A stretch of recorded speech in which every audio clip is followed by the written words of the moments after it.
اور یہ باقی رہے گا علماء کی محنت کی وجہ سے. جن علماء کو مولویوں کو لوگ صبح و شام برا بلا کہتے ہیں, انہی کی وجہ سے محفوظ رہے گا. ان کے علاوہ کسی کے پاس کوئی پیکج ہے ہی نہیں دین کی حفاظت کا. حضرت مفتی محمد شفیع صاحب رحمہ اللہ تعالی سے کسی نے کہا, یہ مولوی لوگ اپنے آپ کو دین کا ٹھیکیدار کیوں سمجھتے ہیں؟ تو انہوں نے فرمایا, ٹھیکیدار نہیں لیکن چوکیدار ہم بہرحال ضرور ہیں. آڑی ترچھی چیزوں کو گھسنے نہیں دیں گے. پھر وہی مشہور اشکال مولویوں میں, اتنے 2 نمبر فلاں مولوی. تو بھائی وہ تو ہوں گے 2 نمبر بھی ہوں گے, 1 نمبر بھی ہوں گے. کہ جو طبقہ علماء کو برا کہے, یہ مولانا ایسے, مولانا ویسے, مولانا یوں, مولانا یوں, پاگل ہے وہ, سمجھ لو اس کا اوپر کا دماغ کیا ہو گیا ہے, کھسک گیا ہے, باولا ہو گیا ہے, سٹھیا گیا ہے. باولوں کی بہت ساری قسمیں ہوتی ہیں, ہر آدمی کا کام نہیں ہوتا اس کو ٹریس کرنا. جو پہلی بیوی کے سامنے دوسری شادی کی اجازت لے رہا ہو, سمجھ لو اوپر سے کیا ہو گیا ہے, یہ بھی ایک قسم ہے. باولے کی بہت ساری قسمیں ہوتی ہیں. بعض لوگ کہتے ہیں میری پہلی مان نہیں رہی, کیسے مناؤں, اوپر کی سیٹنگ کیا ہے اس کی آؤٹ. آپ کسی ڈاکٹر کے پاس بیٹھے جو نفسیات کا ماہر ہو, وہ آپ کو بتائے گا باولوں کی قسموں, ڈفرینٹ قسمیں باولوں کی, بہت ساری قسمیں. بلا وجہ ہنس رہا ہے اس کا مطلب باولا ہے, بلا وجہ رو رہا ہے اس کا مطلب کیا ہے, باولا ہے. بلا وجہ جذباتی ہو رہا ہے اس کا مطلب کیا ہے, باولا ہے. بعض لوگ ایسی جذباتی, ذرا سی بات ہے ایک دم جذباتی ہو جاتے ہیں. تو یہ سب ایب نارملٹی کی علامت ہے. تو جو کہہ رہے ہیں نا مولوی ایسے ہوتے ہیں, مولوی 2 نمبر ہوتے ہیں, ارے بھائی ایک طرف تو اسلام کو مانتا بھی ہے کہ اسلام برحق مذہب ہے, نبی کو آخری نبی بھی مانتا ہے, اور یہ بات بھی تو مانتا ہے کہ یہ دین ہمیشہ رہے گا. پھر اگر مولوی ہی غلط ہو گئے جو دین کو پڑھتے ہیں, تو کون ٹھیک کرے گا؟ دنیا میں کبھی ایسا ہوا کہ آپ کے کینسر کا علاج پلمبر ٹھیک کر رہا ہو, پلمبر کینسر کا علاج کر رہا ہو, اور پلمبر کا کام ڈاکٹر کر رہا ہو, ہے بھائی؟ نل کے ٹھیک کے لیے میڈیکل کالج کے پڑھے ہوئے ڈاکٹر کو بلا رہے ہو, آپ چاند پہ بھیجنے کے لیے آپ گلی کے جھاڑو دینے والا ہے اس سے رابطہ کر رہے ہو. تو یہ تو قیامت وقت سے پہلے آئے گی کہ نہیں آئے گی؟ تو اگر دین سیکھنے کے لیے مولوی غلط ہو گئے تو ڈاکٹر انجینئرز تمہیں دین سکھائیں گے؟ تو جو اس طرح کی باتیں کر رہے ہیں تو یہ سمجھ لو کیا ہو گئے ہیں, یہ پاگل ہو گئے ہیں, باولے ہو گئے ہیں. اب میں نے بات تو حج پہ کرنی ہے, لیکن تھوڑی سی 2-4 باتیں دائیں بائیں کیا کریں. اب سفر سے واپس آئے نا, امریکہ سے آئے ہیں, کوئی مذاق بات تھوڑی ہے, امریکہ سے آئے ہیں بھائی. تو پاناما بھی گئے تھے. تو یہ جو تانے لگ رہے ہیں نا, یہ مولوی ہی ہیں جو حج محفوظ ہے, ورنہ جو اسکالرز تھے نا انہوں نے بیڑا غرق کر دینا تھا اب تک. ایکچولی کر کے نا قربانی محفوظ ہے مولویوں کی وجہ سے, ورنہ یہ قربانی یہود و نصارہ میں بھی تھی, انہوں نے بھی تحریفات کر کے نا بیڑا ہی غرق کر دیا. قربانی کی عبادت ہی ان کی مارکیٹ سے شارٹ. تو بات پتہ نہیں کیا کر رہا تھا, کہاں سے کہاں نکلتی ہے بات. نہیں حج پہ تو بات تھی, ابھی وہ تو آؤں گا انشاءاللہ, میں حج پہ بھی آؤں گا. اصل جو بات میں لے کے چلا تھا نا, آکے 2 نمبر 1 نمبر, تو اگر کام ڈاکٹر کرنا شروع کر دیں تو کام سارا کیا ہو جائے گا, دین سیکھنا آپ ان سے شروع کر دیں تو بیڑا غرق ہو جائے گا. ہاں ایک اعتراض آج کل بہت زیادہ مولویوں پہ کیا جاتا ہے. میں امریکہ میں تھا تو وہاں بھی یہ اعتراض کیا جا رہا تھا, چھپڑ پہ لے جا کے نا لوگ, کہ نظام کی تبدیلی کی بات کرو, سسٹم کی تبدیلی کی بات کرو. میں نے کہا اتنی کٹ لگے گی نا تمہیں یہاں پہ سسٹم کی تبدیلی, تم یہ بات کسی وکیل کے یا وہاں کے کسی بڑے کے سامنے جا کے بات کرو, اور یہ نوجوانوں کو خراب نہ کرو جو مشکلوں سے ویزے لے کے یہاں کھانے کمانے کے لیے پہنچے ہیں. یہ جتنے لوگ سسٹم کی تبدیلی کی بات کر رہے ہیں, ان سے پوچھا کرو اس تبدیلی کا پیکج کیا ہے آپ کے پاس. ہم بھی بات کرتے ہیں نظام کی تبدیلی کی, میں بھی کرتا ہوں, ہمارے پاس پیکج ہے. جو ہم 20 دفعہ بتا چکے ہیں. یہ پیکیج ہے, اس پہ چلو گے نظام تبدیل ہوگا, دیر سے ہوگا لیکن پائیدار ہوگا. اور ٹیلی ویژن میں بیٹھ کے یوٹیوب پہ آ کے یہ مولانا لوگ نظام کی تبدیلی نہیں, یہ لوگوں کو طلاق کے مسائل بتاتے ہیں, یہ لوگوں کو بس استنجا کے طریقے بتاتے ہیں. آپ تو وہ بھی نہیں بتاتے.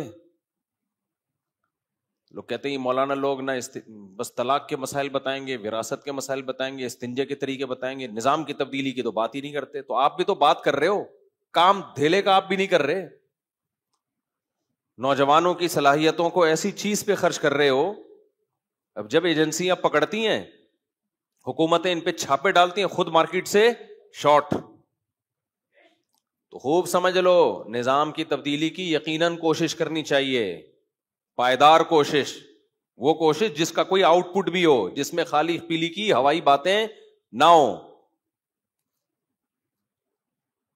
تو اور علماء وہ کر رہے ہیں, ہمیشہ سے علماء نہیں کی ہے, آج بھی کریں گے تو علماء کریں گے, ان کے دست و بازو بنو آپ. اچھا خیر, ہم کہیں اور نکل گئے. تو میں عرض کر رہا تھا کہ دین سیکھنا کس سے پڑے گا میرے بھائی؟ علماء سے سیکھنا پڑے گا. اگر وہ غلط ہیں تو صحیح بھی انہی میں ہی ہوں گے.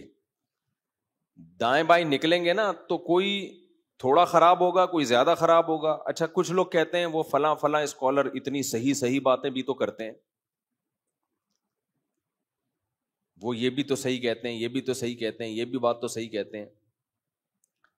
دیکھو ساری غلط باتیں دنیا میں مرزا غلام احمد قادیانی نے بھی نہیں کی ہوں گی. سمجھ میں آ رہی ہے بات؟ ساری غلط باتیں دنیا میں شاید شیطان نے بھی نہیں کی ہوں, وہ بھی کبھی کبھار صحیح بات بھی کر دیتا ہوگا شیطان بھی. شیطان نے بولا تھا نا کہ لا تجد اکثرہم شاکرین, اے اللہ تیرے بندے اکثر شکر گزار نہیں ہوں گے. یہ بات شیطان نے غلط کی تھی یا صحیح کی تھی؟ صحیح کی تھی, بالکل صحیح رپورٹ پیش کی تھی اس نے. جب شیطان نے سجدے سے انکار کیا تو اللہ نے اس کو دربار سے نکالا. تو شیطان نے کہا تو مجھے قیامت تک مہلت دے, میں اس کو گمراہ کروں گا. اللہ نے کہا ٹھیک ہے مہلت ہے. شیطان نے رپورٹ پیش کی, حالانکہ ابھی اس نے گمراہ کیا نہیں تھا, لیکن آدم کے بارے میں, ان کی اولاد کے بارے میں رپورٹ پیش کر دی شیطان نے, پوری اپنے سگنیچر اور اسٹیمپ کے ساتھ. اتنی مضبوط رپورٹ تھی جو اللہ نے قرآن میں نازل کیا. اس رپورٹ کو, وہ رپورٹ شیطان نے یہ پیش کی, وَلَا تَجِدُ أَكْثَرَهُمْ شَاكِرِينَ, اے اللہ یہ تیرا کھائیں گے, تیرا دیا ہوا پہنیں گے, تیری نعمتوں سے صبح و شام لطف اندوز ہوں گے, لیکن مان کے تیری نہیں چلیں گے. اکثر, 100% نہیں, اکثر. حالانکہ اس وقت تو آدم علیہ السلام کے اولاد بھی نہیں تھی. تو شیطان نے جو رپورٹ پیش کی تھی غلط کی تھی صحیح کی تھی؟ بولو, صحیح کی. اب کوئی آپ کو منع کر رہا ہے کہ شیطان کی اتباع مت کرو, وہ غلط باتیں کرتا ہے, غلط وعدے دلاتا ہے. آپ کہتے ہو نہیں بھائی, وہ جو شیطان نے بات کی تھی دیکھو بالکل کریکٹ نکلی کہ نہیں نکلی, اس کا مطلب شیطان صحیح بات کرتا ہے. تو 100% غلط باتیں تو بھائی شیطان بھی نہیں کرتا. لوگ اس پہ متاثر ہیں, وہ فلاں اسکالر, فلاں اسکالر, اس نے یہ بات بھی صحیح کی تھی, دیکھو یہ صحیح نکلی, دیکھو یہ صحیح نکلی. تو 100% غلط باتیں کوئی بھی نہیں کرتا دنیا میں. ایک اصول ہمیشہ یاد رکھو, اسلام میں نیکی ہو یا برائی ہو, صحیح بات ہو یا غلط بات ہو, اس میں کوانٹٹی کی ویلیو نہیں ہے, کوالٹی کی ویلیو ہے. اس کو ذرا دماغ میں بٹھاؤ.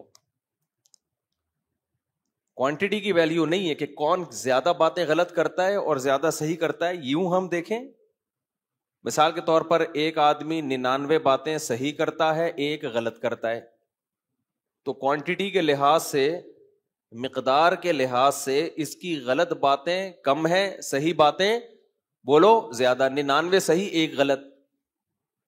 دوسرا وہ شخص ہے جو 99 غلط باتیں کرتا ہے, ایک صحیح کرتا ہے, تو کوانٹٹی کے لحاظ سے وہ زیادہ غلط کر رہا ہے اور زیادہ صحیح. تو لوگ اس طرح سے ناپتے ہیں بندوں کو کہ یار اس کی زیادہ تر باتیں صحیح ہوتی ہیں, ہاں ایک دو غلط تو ہو ہی جاتی ہیں ہر ایک سے, اور اس کی زیادہ تر باتیں غلط ہوتی ہیں, ایک دو صحیح ہوتی ہیں. اس طرح سے لوگ ناپ رہے ہوتے ہیں. یہ کسی کو پہچاننے کا طریقہ غلط. نہیں آئی میرا خیال ہے بات سمجھ میں؟ ابھی سمجھاتا ہوں مثال سے، انشاءاللہ سمجھ میں آ جائے گی۔ دیکھو ایک مذہبی اسکالر ہے، 99 باتیں صحیح کر رہا ہے، ماں باپ کی خدمت کیا کرو، یہ غلط بات ہے صحیح بات ہے؟ صحیح بات ہے بھائی، ماں باپ کے سامنے اف نہ کہو، غلط بات ہے صحیح بات ہے؟ آپ نے کہا یار کیا اسکالر، 4 شادیاں کیا، یہاں کر سکتا ہوں، امریکہ میں منہ بند ہو گیا تھا میرے 4 شادیوں کی، ٹھک کر کے نا جیل۔ امریکہ میں 4 شادیوں کی ترغیب میں منہ روک کے میں بیٹھا ہوا ہوں 2 ہفتوں سے، صحیح ہے نا؟ دیکھو اپنا ممبر، اپنا پاکستان، سبحان اللہ یار، دے دنادن 4 شادیوں کی بات کرو، کوئی پوچھنے والا نہیں ہے۔ وہاں تو بھائی کیس بن جاتا ہے، 2 شادیوں کی ترغیب دو کسی کو۔ اس لیے جو آتا تھا حضرت کتنی شادیاں کر سکتے، میں کہتا چھاؤں میں آ جا بھائی، ادھر نہیں، چھاؤں میں۔ دنیا میں کچھ لوگ بے وقوف ہوتے ہیں، مذہبی لوگوں کو چڑھانے والے، وہ کہتے ہیں ڈنکے کی چوٹ پہ حق بیان کرو جہاں بھی ہو۔ یہ دنیا میں اس سے بڑا بے وقوف کوئی پیدا ہوا ہی نہیں ہے، جو موقع بے موقع ہر بات پارسل کر دیتا ہو۔ سمجھتے ہو؟ تبلیغ کا کبھی بھی یہ اصول نہیں ہے کہ ڈنکے کی چوٹ پہ جو چاہے بول دو۔ تبلیغ میں ہمیشہ حکمت مصلحت دیکھی جاتی ہے کہ یہ بات یہاں بولنے کی، میں بول دیتا، نکال لیتے، تو جو بولنے کی اور چیزیں تھی وہ بول پاتا؟ جب ایک بات یہاں بیٹھ کے بول سکتا ہوں تو مجھے کیا ضرورت ہے میں وہیں جا کے ممبر پہ بولوں؟ جا کے ان کو میں بولوں چھاؤں میں آ جاؤ یا الفلاحی آ جانا، یہی بولوں گا، اس کے علاوہ کچھ نہیں بولوں گا۔ اصل میں ہماری جو ینگ جنریشن ہے نا، اس کو غلط گائیڈ کیا جاتا ہے۔ میں بول دیتا، مجھے ڈیپورٹ کرتے، میرا کوئی نقصان نہیں تھا، مجھے کیا، میں تو یہیں رہ رہا ہوں، مجھے تو۔ جب میں جا رہا تھا نا، کسی نے کہا آپ سلپ تو نہیں ہو جائیں گے؟ میں نے کہا وہ پکڑ کے بٹھا بھی دیں گے نا تو میں بھاگ کے آؤں گا، کیونکہ ہمیں بھائی یہی مزہ ہے ہماری زندگی۔ ہماری مرغیاں یہاں انڈے دے رہی ہیں، وہاں انڈے بولو نہیں دے رہی۔ ہماری بکری ادھر دودھ دے رہی ہے، وہاں تھوڑی دودھ دے رہی ہے وہ، تو ہمارا تو دل ادھر ہی لگ رہا ہے پاکستان میں۔ باقی ہم آپ کو منع نہیں کرتے، آپ امریکہ جاؤ، آپ جاپان جاؤ، لیکن ہر ایک کا اپنا اپنا اسٹائل ہے، تو ہمیں تو یہاں زیادہ مزہ آتا ہے۔ ملک وہ بھی بہت اچھا ہے بھائی، بلکہ بہت چیزوں میں زیادہ ہی اچھا ہے۔ تو لیکن ایک اصول ہمیشہ یاد رکھو، حق بات چھپانا، غلط بیانی کرنا اسلام میں حرام ہے۔ کسی کے ڈر سے آپ غلط مسئلہ نہیں بتا سکتے، خوب سمجھ لو کہ گورنمنٹ کا خوف تھا یا آپ کو کوئی اور ڈر تھا تو عالم نے مسئلہ ہی غلط بتا دیا، یہ ناجائز ہے۔ خاموشی اختیار کرنا یہ جائز ہے کسی مصلحت کی خاطر، سمجھتے ہو؟ یہ حدیث سے ثابت ہے۔ تو بے موقع بات، وقت بے وقت بات کر کے ایسی بات کرنا جس سے کوئی فائدہ نہ ہو، نقصان اس کا زیادہ ہو، تو یہ جائز نہیں ہے۔ ایسی تبلیغ، خاموشی اختیار کرنا جائز ہے، اور یہ حدیث سے ثابت ہے۔ نبی صلی اللہ علیہ وسلم نے بیت اللہ کی 4 دیواری بڑا کرنے کا ارادہ کیا کہ اس کو تھوڑا سا کھینچ کے آگے لے جائیں، جو ابراہیم علیہ السلام نے جہاں تک بنائی تھی، لیکن آپ نے کہا کہ لوگ نئے نئے مسلمان ہوئے ہیں، وہ یہ سمجھیں گے کہ میں بیت اللہ کی ہیئت کو تبدیل کر رہا ہوں، جو ابراہیم علیہ السلام کی عمارت تھی اس کو تبدیل کر رہا ہوں، حالانکہ تبدیل نہیں کر رہے تھے آپ، تو اسی پہ قائم کر رہے تھے، لیکن آپ نے خاموشی اختیار کی کہ چھوڑ دو ایسے ہی۔ لوگ کنفیوز ہوں گے، کیوں؟ کلم الناس علی قدر عقولہم، لوگوں سے ان کی عقل کے حساب سے بات کیا کرو۔ کچھ باتیں ٹھیک ہوتی ہیں لوگوں کی مینٹل لیول سے اوپر کی۔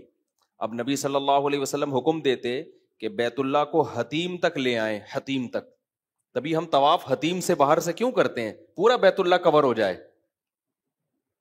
تو آپ اگر حکم دیتے تو جو پرانے صحابہ تھے جن کا ایمان بہت مضبوط تھا وہ تو دل و جان سے مان لیتے، جو نئے نئے لوگ مسلمان ہو رہے تھے، ابھی اسلام پر ان کو 100% اطمینان نہیں تھا، وہ شک میں پڑ جاتے کہ بھائی یہ تو صدیوں سے جو کعبہ چلا آ رہا ہے اسی کو کیا کر رہے ہیں، چینج۔ اور ایک ابراہیم علیہ السلام سے ان کو محبت بھی تھی، تو کون ہر ایک کو جا کے سمجھاتا نہیں بھائی اصل میں وہ تھا یہ نہیں تھا، تو آپ نے فرمایا چھوڑو ایسے ہی رہنے دو اس کو۔ کیوں؟ طواف جو ہے وہ تو پھر بھی ہو ہی رہا ہے نا، پورا وہ تو مکمل ہو رہا ہے، کوئی شرعی مسئلہ تھوڑی اس سے فرق پڑ رہا ہے اس سے۔ آج تبلیغ میں اس بات کا لوگ خیال نہیں کرتے کون سی بات کدھر کہنے کی ہے اور کون سی بات میں کہاں خاموش رہنا. آپ باپ کو تبلیغ کرنا شروع کر دو, ابا یہ کیا کرو, ابا یہ کیا کرو, ابا کو غصہ آ رہا ہے تو کیا کہا جائے گا؟ بھائی آپ چپ ہو جاؤ. باپ کو تبلیغ کرنا اس اسٹائل میں آپ کے ذمے نہیں ہے. اب وہ کہے میں حق تو بیان کروں گا چاہے کچھ بھی ہو, ڈنکے کی چوٹ پہ بیان کروں گا, تو ڈنکے کی چوٹ پہ تیرا سر پہ چوٹ لگے گی, تیرے ابا کا ڈنڈا لگے گا, اس کے بعد تو کچھ بیان کرنے کے قابل نہیں رہے گا. سمجھتے ہو؟ ہاں, اس میں یہ ضرور ہے کہ مصلحت میں اور بزدلی میں تھوڑا سا فرق ہے. بعض دفعہ بزدلی کی وجہ سے انسان خاموش ہوتا ہے, اس کو مصلحت کا نام دے رہا ہوتا ہے, اور بعض دفعہ مصلحت کی وجہ سے خاموش ہو رہا ہوتا ہے. لوگ جو اس سے دشمن ہیں وہ اس کو بزدلی کا نام دے رہے ہوتے ہیں. دونوں میں بڑا فرق ہے, سمجھتے ہو؟ بزدلی کی بیس پہ خاموش رہنے کی اجازت نہیں ہے, مصلحت کی بیس پہ خاموش رہنے کی اجازت ہے. بزدل کا مطلب ڈرتا ہے کہ میرے ساتھ یہ نہ ہو جائے, میرے ساتھ یہ نہ ہو جائے, مجھے یوں نہ کر دیا جائے, مجھے یوں نہ. یہ تو جائز نہیں ہے. ایک ہے مصلحت کہ جو کام آپ کر سکتے ہیں اس سے بھی محروم ہو جاؤ گے تو اس سے نقصان دین کو ہوگا. جیسے نبی صلی اللہ علیہ وسلم اگر حکم دیتے کہ نہیں بھائی دیوار کو بڑھا دو, ہم کسی سے نہیں ڈرتے, بھائی بات ڈرنے کی نہیں ہے. جو نئے نئے لوگ اسلام قبول کر رہے ہیں ان کا دین داؤ پہ لگ جائے گا, اس سے نقصان کس کو ہوگا؟ اسلام کو ہوگا. پھر جب اسلام مضبوط ہو گیا, طاقتور ہو گیا, تو پھر خلیفہ نے جب نبی صلی اللہ علیہ وسلم کے دنیا سے جانے کے بعد, خلفائے راشدین کے جانے کے بعد, جو بادشاہ آئے انہوں نے یہ حدیث جب ان کے پاس پہنچی تو انہوں نے بیت اللہ کو حتیم تک بڑھایا. وہی فتنہ ہوا کہ کچھ لوگوں نے کہا نبی کے دور میں نہیں تھا, آپ صحیح حدیث دکھا رہے ہیں ان کو. انہوں نے کہا بھائی نبی کے دور میں نہیں تھا, انہوں نے گرا دیا. پھر کوئی بڑھا رہا ہے, کوئی گرا رہا ہے. امام مالک نے فتویٰ دیا بھائی اس کو بڑھانے کی اجازت نہیں. حالانکہ بخاری کی صحیح حدیث ہے کہ یہاں تک ہے, یہاں تک نہیں ہے. لیکن نہیں, امت کی مصلحت کہ ان میں پھوٹ نہ پڑے, یہ سب سے اہم ہے شریعت میں. سمجھتے ہو کہ نہیں سمجھتے؟ آج بعض مذہبی اسکالر کیا کرتے ہیں, کہیں ممبر پہ لے جا کے بٹھا دو, اس علاقے میں پڈا ڈال دیں گے, جا کے ایسے ایسے مسائل بتانا شروع کر دیں گے, لوگوں کی مینٹل لیول سے اوپر کی باتیں, حیات ممات کے جھگڑے اور جو کیا کیا. جو پنجاب میں آپ جھگڑے جا کے دیکھو, عام پبلک حیران ہوتی ہے یار یہ ہو کیا رہا ہے. تو خاموشی اختیار کرنا جائز ہے مصلحتاً, بزدلی کی بیس پہ نہیں. واقعی مصلحت ہو لیکن غلط بیانی شریعت میں جائز بولو نہیں ہے. اور دوسری بات, مصلحت اور بزدلی میں باریک لائن ہے. بعض دفعہ مصلحت ہوتی ہے, لوگ اس کو بزدلی سمجھ رہے ہوتے ہیں کہ یہ مولوی ڈرتا ہے. بھائی ڈرتا نہیں ہے, مصلحتاً خاموش ہے. کیوں؟ بہت ساری مصلحتیں ہو سکتی ہیں. تو لوگ کہتے ہیں ڈر گیا, ڈر نہیں رہا ہوتا وہ. اور بعض دفعہ ڈر رہا ہوتا ہے, اس کو نام کیا دے رہا ہوتا ہے؟ مصلحت کا. یہ بھی ہوتا ہے, اصل میں ڈر رہا ہے تو نام اس کو مصلحت کا دے رہا ہوتا ہے. تو یہ فرق کرنا صاحب حکمت کا کام ہوتا ہے. تبھی اللہ تعالیٰ نے قرآن میں جس نعمت کو سب سے بڑی نعمت قرار دیا ہے نا, وہ ہے حکمت. یؤتی الحکمت من یشاء, جس کو چاہتا ہوں حکمت دیتا ہوں. یہ حکمت یہی تو ہے کہ آپ کو پتہ چل جائے تکبر اور استغنا میں فرق, آپ کو تواضع میں اور احساس کمتری میں فرق پتہ چل جائے. استغنا الگ چیز ہے, تکبر میں انسان اکڑتا ہے, استغنا میں بھی اکڑتا ہے. لیکن استغنا کی اکڑ اللہ کو پسند ہے, تکبر کی اکڑ اللہ کو پسند بولو نہیں ہے. دونوں میں فرق ہے. ایک ہے تواضع, ایک ہے احساس کمتری. تواضع اللہ کو پسند ہے, بعض دفعہ تواضع نہیں ہوتی, احساس کمتری کی وجہ سے مرا جا رہا ہوتا ہے, زمین میں گڑا جا رہا ہوتا ہے. وہ سمجھتا ہے میں بہت متواضع ہوں. متواضع تھوڑی ہے تجھے تو تیرے اللہ جو اللہ نے صلاحیتیں دی کم بخت تجھے انہی کا ہی پتہ نہیں ہے, تو کچھ دنیا میں کر ہی نہیں سکتا. ابھی ان پہ میں تواضع کسے کہتے ہیں, احساس کمتری کسے کہتے ہیں, تکبر کسے کہتے ہیں, استغنا کسے کہتے ہیں, مصلحت اور بزدلی, یہ الگ الگ مستقل ٹاپکس ہیں. اترانا الگ چیز ہے, شکر گزاری الگ چیز ہے. بعض دفعہ انسان اپنی نعمتیں لوگوں کے سامنے بیان کر رہا ہوتا ہے, وہ اترا نہیں رہا ہوتا, وہ شکر گزار ہوتا ہے. یہ عمل اللہ کو پسند ہے, لیکن یہی بیان کرنا بعض دفعہ اترانا کہلاتا ہے, فخر کہلاتا ہے, یہ اللہ کو پسند نہیں ہے. تو صاحب حکمت بتائے گا کہ کس کا عمل تکبر اترانا ہے اور کس کا عمل شکر گزاری ہے. ہمارے حضرت مفتی رشید احمد صاحب جب آ کے بیٹھتے مجلس میں, تو جو آدمی ان کے مزاج سے واقف نہیں تھا نا, وہ جب اپنی تعریفیں کرتے تو نیا آدمی سمجھتا ان کے اندر تو بڑے اترا رہے ہیں بھائی, میرے اندر یہ خوبی, میرے اندر یہ خوبی, مجھے اللہ نے یہ دیا, تو وہ سمجھتے شو مار رہے ہیں. ہم چونکہ ان کی صحبت میں رہ چکے تھے, ہمیں پتا تھا شو نہیں مار رہے ہیں, ان کے مزاج میں شو ہے ہی نہیں. ان کے مزاج میں اللہ نے شکر گزاری کا جذبہ دیا ہے. نہیں یار یہ زیادہ پیچیدہ ہو گیا, اب دوبارہ آ رہا ہوں واپس, زیادہ گاڑا ہو گیا میرا خیال ہے بیان. تو یہ ہر چیز میں نا ایک الگ الگ ٹاپک ہے یہ. تو خیر میں جو مثال دے رہا تھا کہ ایک آدمی بیان کر رہا ہے 99 چیزیں غلط, ایک چیز صحیح. تو کوانٹٹی کے لحاظ سے غلط باتیں زیادہ ہیں, صحیح باتیں کم ہیں. دوسرا بیان کر رہا ہے 99 صحیح ایک غلط. تو لوگ دیکھتے ہیں یار 99 باتیں تو صحیح کر رہے ہیں نا, چلو ایک غلط کر رہا ہے, کوئی بات نہیں. بھائی یہ کسی کو جانچنے کا طریقہ بولو نہیں ہے. اسلام میں کوانٹٹی سے زیادہ ویلیو کس کی ہے؟ کوالٹی کی. اس کی دلیل کیا ہے؟ قیامت کے دن اعمال, گناہ اور نیکیاں گنی جائیں گی یا تولی جائیں گی؟ بولو بھائی, جو زیادہ نیکیاں لایا ہے جنت میں جائے, ایسا ہونا چاہیے, کیا خیال ہے؟ جو کم نیکیاں لایا ہے جہنم میں جائے؟ نا نا نا نا نا, اللہ نے کہا نہیں, زیادہ اور کم کی تو میں نے بات ہی نہیں کی ہے. یہ جو زیادہ لے کر آئے گا 99 نیکیاں اور ایک گناہ لایا, تو 99 نیکیاں چل بھائی جا جنت میں, ایک گناہ ہے تو چل بخش دیا.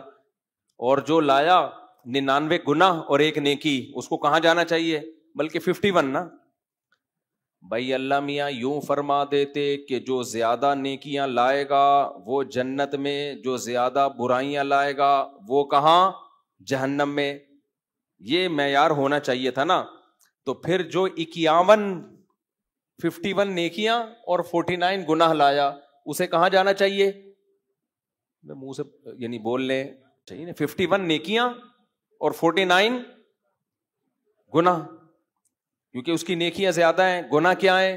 کم ہیں. تو جو اسکالر 99 صحیح باتیں کر رہا ہے, ایک غلط کر رہا ہے, اسے بھی جنت میں جانا چاہیے نا. کیا خیال ہے بھائی صاحب؟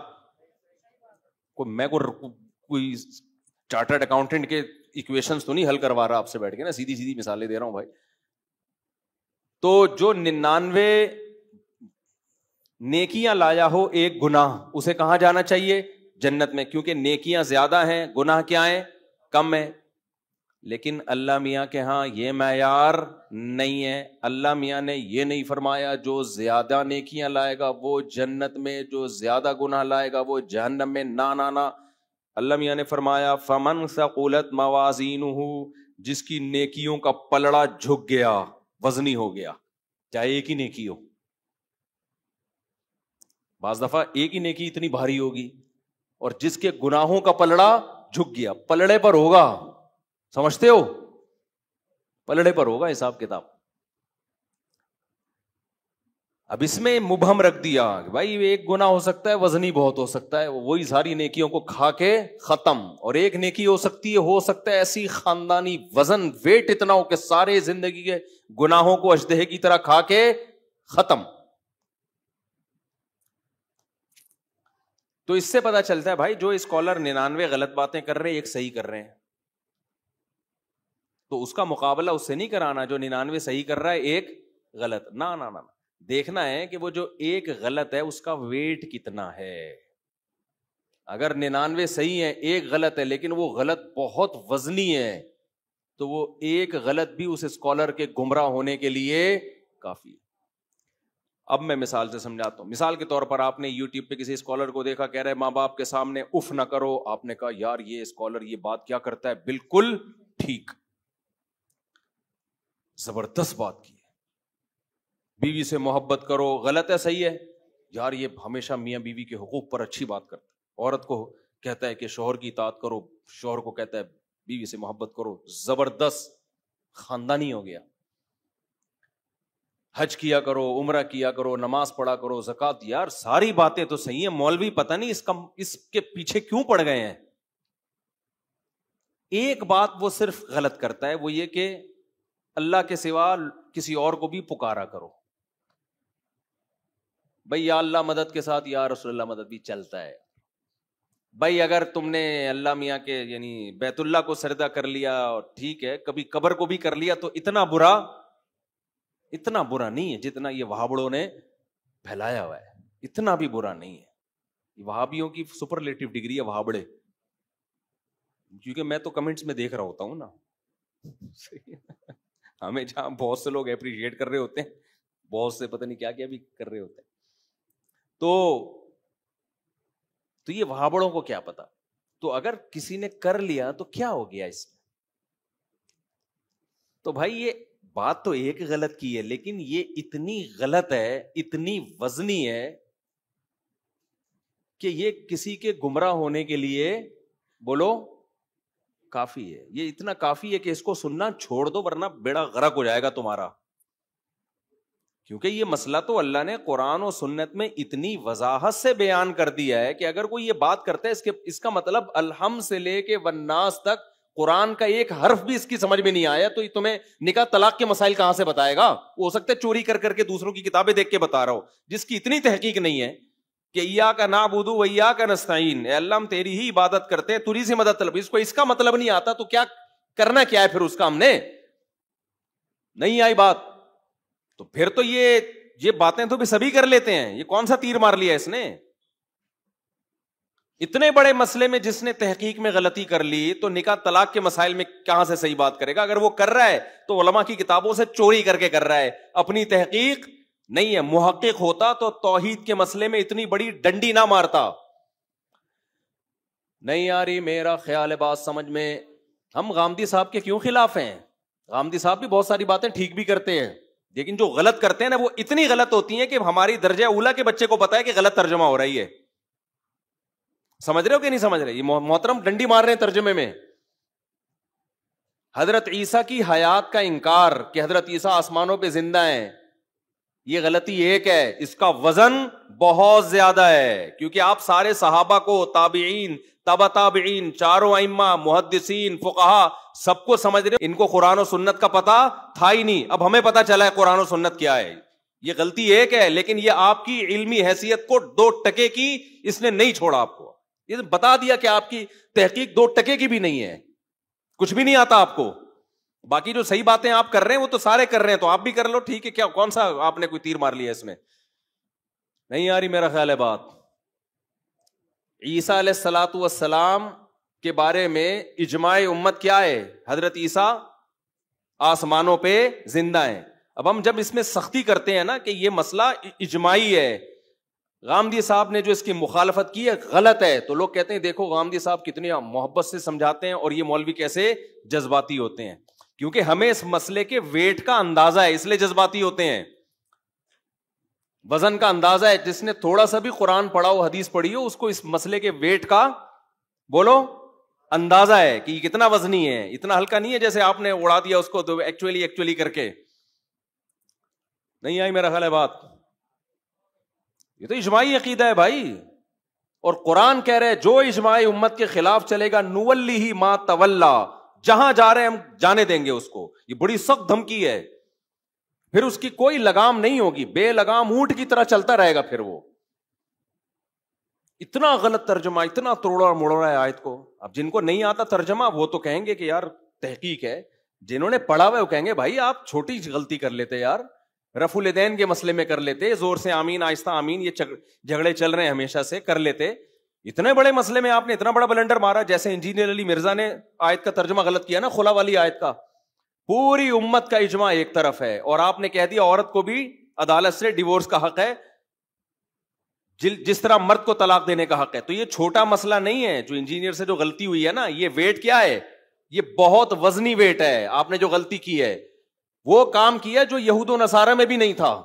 آسمانی مذاہب میں ہمیشہ سے نکاح ختم کرنے کا اختیار مرد کے پاس ہوتا ہے, ہمیشہ سے. یہ تو اب سیکولر لبرل حکومتوں نے آ کے عورت کو اختیارات دیے ہیں. تو یہ مسئلہ ایک ہے، لیکن یہ آپ کی علمی شخصیت کو 2% کا نہیں چھوڑتا. اس سے پتہ چلتا ہے آپ کی علم کی حیثیت 2% کی نہیں ہے. پتہ ہی نہیں آپ کو قرآن و سنت میں لکھا ہوا کیا ہے، تو آپ باقی مسائل میں جو پیچیدہ ہیں ان میں کیا تحقیق کرو گے؟ تو بعض دفعہ مسئلہ ایک ہوتا ہے، وزن اس کا بولو بہت ہیوی ہوتا ہے.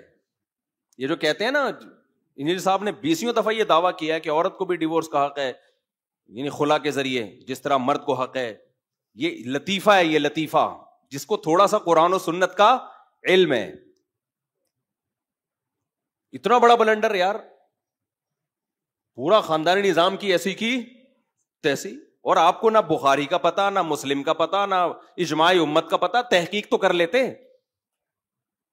تو اتنے بڑے بڑے بلنڈر ہوتے ہیں جس سے پتا چلتا ہے بھائی آپ جن مسئلوں پہ تحقیق پیش کر رہے ہو نا، وہ تحقیق بھی کیا ہو جاتی ہے؟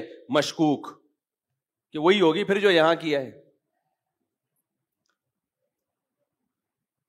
تو اگر کوئی اسکالر 99 باتیں ٹھیک کر رہا ہے، ایک بات غلط کرتا ہے کہ قبر کو سردہ بھی جائز ہے، بھائی یہ بات تو ایک ہی ہے. پھر یہ نہیں کہہ سکتے اتنی صحیح باتوں میں اگر ایک غلط ہو گئی، بھائی وہ غلط، وہ یہ ایسے ہی ہے جیسے کوئی محقق ڈاکٹر ہو، 99 باتیں صحیح کر رہا ہو کہ جب سر میں درد ہوا کرے تو 2 گولی پیناڈول کھا لیا کرو. آپ نے کہا ویل ڈن، سارے ڈاکٹر یہ کہہ رہے ہیں یار تحقیق ہے اس بندے کی.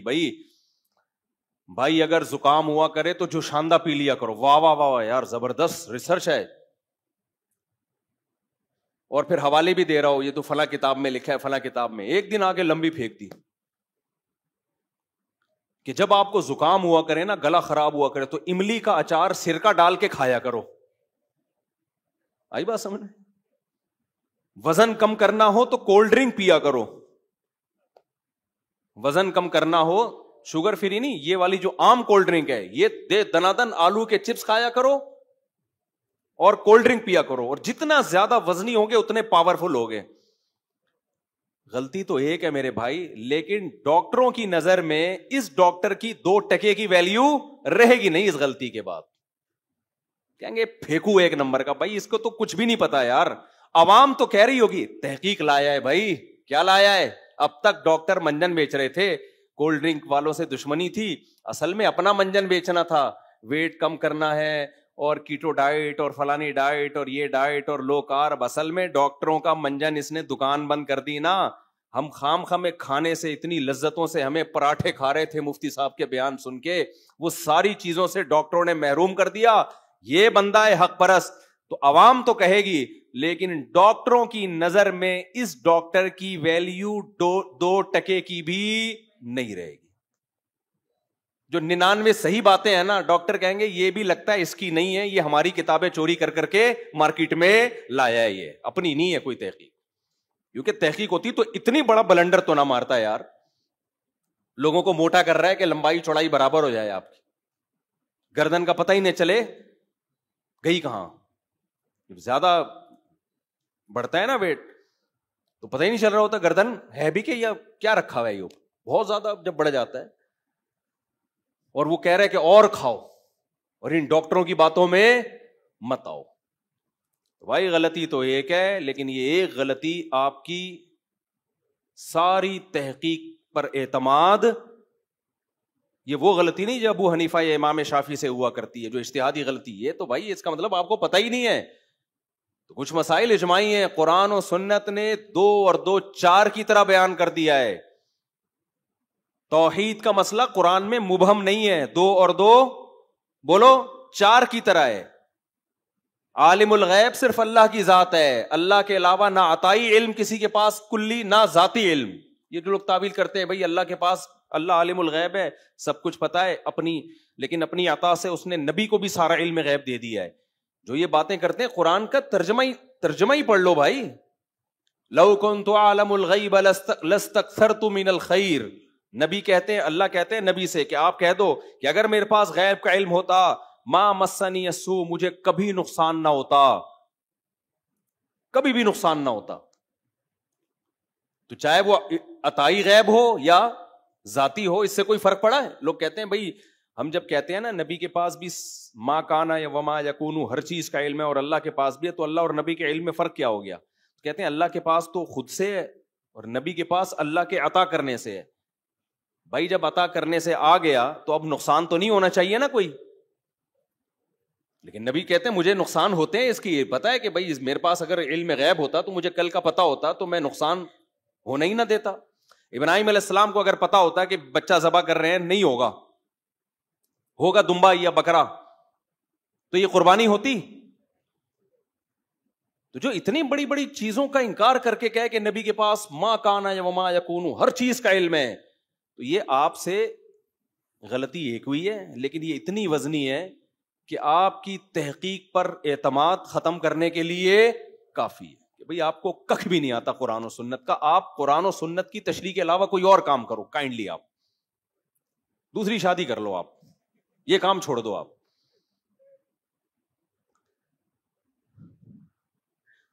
اسی پہلی بات, قرآن نے توحید کا مسئلہ 2 اور 2 4 کی طرح بیان کیا, اس میں کوئی کنفیوژن نہیں ہے. دوسری بات, عالم الغیب قرآن جگہ جگہ کہتا ہے صرف علم غیب کس کے, کلی علم غیب کس کے پاس ہے؟ اللہ کے پاس. ایک دفعہ ایک صاحب آئے, مجھے کہنے لگے, میری عمر 17 سال تھی اس وقت, مجھے کہنے لگے کہ قرآن تو کہہ رہا ہے وما ہوا علی الغیب بضنین, نبی کو ہم نے جو غیب کا علم دیا ہے نبی اس میں بخیل نہیں ہے, نبی اس میں بخیل نہیں ہے. اس کا مطلب نبی کو غیب کا علم دیا ہے. میں نے کہا غیب کا علم دیا ہے, کلی کی بات ہو رہی ہے, سب کچھ دے دیا. کہنے اس میں کہاں لکھا ہے کہ آدھا دیا ہے, اس میں تو ہے غیب کا علم کا مطلب پورا علم. میں نے کہا اس کا مطلب, تو پھر میں چھوٹا تھا لیکن 17-18 سال میری عمر تھی. میں نے کہا حضرت اتنی سینس تو آپ میں بھی ہونی چاہیے کہ اگر اس آیت کا یہ مطلب ہے کہ نبی کے پاس غیب کا جو علم ہے اور قرآن کہہ رہے ہیں نبی اس میں بخیل نہیں ہے, اور اس سے سارا علم غیب مراد ہے, تو بخیل نہ ہونے کا مطلب پھر سارا علم غیب آپ نے امت کو بھی دیا ہے. پھر نہ دیا ہوتا تو یہ تو بخل معاذ اللہ لازم آئے گا نا. نہیں آئی میرا خیال ہے بات بھائی. اگر اس سے کلی علم غیب مراد ہے کہ ما کان وما یکون, جو ہوا جو ہو رہا ہے جو ہوگا سارا علم اللہ نے نبی کو دے دیا, اور اللہ یہ بھی کہہ رہے ہیں کہ نبی اس پہ بخیل نہیں ہے. بخیل نہ ہونے کا مطلب اسٹور کر کے نہیں رکھا ہوا ہے, تو مطلب پھر سارا امت کو بھی دیا نا آپ نے, تو اس کا مطلب ساری امت عالم الغیب ہے. پھر تو وہاں پھر یوٹن لیتے ہیں کہ ایکچولی یوں ہے, ایکچولی بھائی کیا سیدھا سیدھا, بھائی جتنا علم دیا اس پہ بخیل نہیں ہے, جتنا نہیں دیا وہ نہیں بتایا, جو دیا وہ امت میں شیئر کیا آپ صلی اللہ علیہ وسلم نے. سمجھتے ہو کہ نہیں سمجھتے ہو؟ اب کوئی اسکالر تحقیق لاتا ہے کہ نبی صلی اللہ علیہ وسلم انسان نہیں ہے, بشر نہیں ہے, آپ کو یار 99 باتیں تو ٹھیک کر رہا ہے نا, یہ ایک بات میں اس نے کہہ دیا بشر نہیں ہے, نور ہیں یا کوئی فرشتے ہیں. ارے بھائی جان, یہ ایک بات غلط کر کے اس کی یہ اپنی ویلیو اب اس نے 2% کی نہیں چھوڑی, کیونکہ قرآن ایک جگہ نہیں جگہ جگہ کہہ رہا ہے انما انا بشر مثلکم, ان سے کہہ دو میں تمہاری طرح کا انسان ہوں. اعمال میں, اللہ سے تعلق میں, نبی میں اور ہم میں زمین آسمان کا فرق ہے. بشریت انسان جسے کہتے ہیں, آپ کے والد بھی انسان تھے, آپ کی والدہ بھی انسان تھی, اور آپ کی اولاد بھی انسان ہے جن کو سادات کہا جاتا ہے, سید کہا جاتا ہے. ہاں ہدایت کا نور ہے, ہدایت کا نور ہے بھائی, علماء بھی ہدایت کا نور ہوتے ہیں, قرآن بھی ہدایت کا نور ہے, اس میں نبی زیادہ نور ہیں, علماء نبی کی نسبت کم نور ہیں. جو بھی لوگوں کو سیدھا راستہ دکھائے گا وہ ہدایت کا نور ہے وہ, لیکن آپ ماہیت کے لحاظ سے تو بشر ہیں, سید البشر ہیں, تمام انسانوں میں سب سے افضل. آدم کی اولاد میں آدم علیہ السلام کو خلقہ من تراب, قرآن کہہ رہا ہم نے مٹی سے بنایا, اور آدم علیہ السلام کی اولاد میں اللہ نے ہمارے نبی کو پیدا کیا. تو جب آدم مٹی سے ہیں تو ہمارے نبی کیسے نور سے بن گئے بھائی؟ یہ 2 اور 2 4 کی طرح عقائد ہیں. اب کوئی اسکالر 99 باتیں صحیح کر رہا ہے, ایک بات میں یہاں کے گڑبڑ کر رہا ہے. بھائی اس کا مطلب الحمد سے لے کے والناس تک اس نے قرآن سمجھا ہی نہیں ہے. تو 2 اور 2 4 کی طرح باتوں میں آپ گڑبڑ کر رہے ہو بھائی. اسی طرح ختم نبوت کا عقیدہ 2 اور 2 4 کی طرح یہ, جب قرآن میں یہ ختم نبوت کی آیت نازل ہوئی پوری امت نے یہی سمجھا لاسٹ میسنجر آف گاڈ محمد صلی اللہ علیہ وسلم. لو کان بعدی نبی لکان عمر, میرے بعد نبی ہوتا عمر ہوتے. حضرت علی سے آپ نے فرمایا کہ میری تم سے نسبت وہ ہے جو موسیٰ کو ہارون سے تھی, لیکن میرے بعد کوئی نبی نہیں ہے. کیا مطلب, اگر نبی ہوتے تو اللہ ایسا نبی بناتے جیسے موسیٰ کے ساتھ ہارون کو بنایا, کہ نبوت ختم, ہر طرح کی نبوت ختم. تبھی صدیوں سے امت اسی اجماعی عقیدے پہ رہی، بھائی اب کوئی نبی نہیں آ سکتا. اچانک ایک شخص اٹھتا ہے اور قادیانی کہتے ہیں یہ اللہ کا نبی ہے. اور تحقیقات اب لوگ جا رہے ہیں تحقیق، تبھی امام حنیفہ کا قول ہے کہ جو نبی کی نبوت کا انکار، ختم نبوت کا انکار کرے اور وہ یہ دعویٰ کرے کہ میں نبی ہوں، اس کے پاس تحقیق کے لیے جانے والا بھی کافر ہے. کہ آپ گئے کیوں اس کے پاس تحقیق کے لیے؟ یہ تو 2 اور 2 4 کی طرح اللہ نے اس کو کلیئر کر دیا ہے. آپ تحقیق کے لیے کیوں جا رہے اس کے پاس؟ اسی طرح یاد رکھو جو غامدی صاحب نے انکار کیا نا حضرت عیسیٰ علیہ السلام کے آسمانوں پہ زندہ ہونے کا، یہ تحقیق نہیں ہے، یہ بلنڈر ہے. سمجھ رہے ہو یہ کیا ہے؟ یہ تحقیق نہیں. تحقیق آپ کو لگتی ہے، آپ تو قادیانی کے پاس بیٹھو گے آپ کو اس کا بھی لگے گا یار کچھ لا رہا ہے مارکیٹ میں. اتنے لوگ جو قادیانی ہو گئے ایسے ہی تھوڑی ہوئے ہیں، علماء کو چھوڑا تبھی تو ہو گئے. اور یہ جتنے قادیانی ہیں نا، آپ کو پتا ہے ہم تو بچپن میں کچھ ٹائم گزارے قادیانی کے ساتھ، یہ پہلے علماء سے بدگمان کرتے ہیں پھر اپنا منجن بیچتے ہیں. یہ ان کو پتا ہے جب تک مولوی کی دل میں عقیدت ہے تو قادیانیوں کو پتا ہے ہمارا منجن نہیں بکے گا. سارے مولوی ایسے ہوتے ہیں، مولوی 2 نمبر ہوتے ہیں، مولوی یوں کرتے ہیں، مولوی یوں کرتے ہیں. اس کا جواب آسان ہے بھائی، ہر داڑھی والا نیک نہیں ہوتا. بہت سے برے لوگ داڑھی رکھ لیتے ہیں، بہت سے برے لوگ مولوی کا گیٹ اپ بنا لیتے ہیں. اس کا یہ مطلب تھوڑی ہے کہ سارے علماء غلط ہو گئے، لیکن لوگ متاثر ہوتے ہیں ان کی باتوں سے. واہ بھائی واقعی وہ ہوتے ہیں ایسے. پھر جب مولویوں سے علماء سے اعتماد ختم، پھر وہ آیت کی جو تشریح آپ کو پہنانا چاہے وہ کیا کر دے گا؟ پہنا دے گا. جو میں نے بتایا جیسے کراچی میں گاڑیاں پہنائی جاتی ہیں، صحیح ہے نا، پرانا مال پہنایا جاتا ہے، تو وہ پھر یہی کام کرتے ہیں.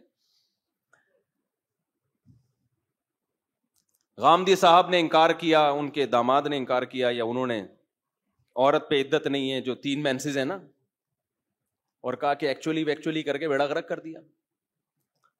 کیوں نہیں ہے عدت بھائی؟ اچھا بخاری مسلم کی حدیثیں، حضرت عیسیٰ علیہ السلام قرب قیامت میں نازل ہوں گے. لَيُوشِكَنَّ أَن يَنزِلَ فِيكُمُ ابْنُ مَرْيَمَ حَكَمًا وَعَدْلًا، ضرور بھی ضرور تم پر ابن مریم نازل ہوں گے، حاکم بن کے، عادل بن کے.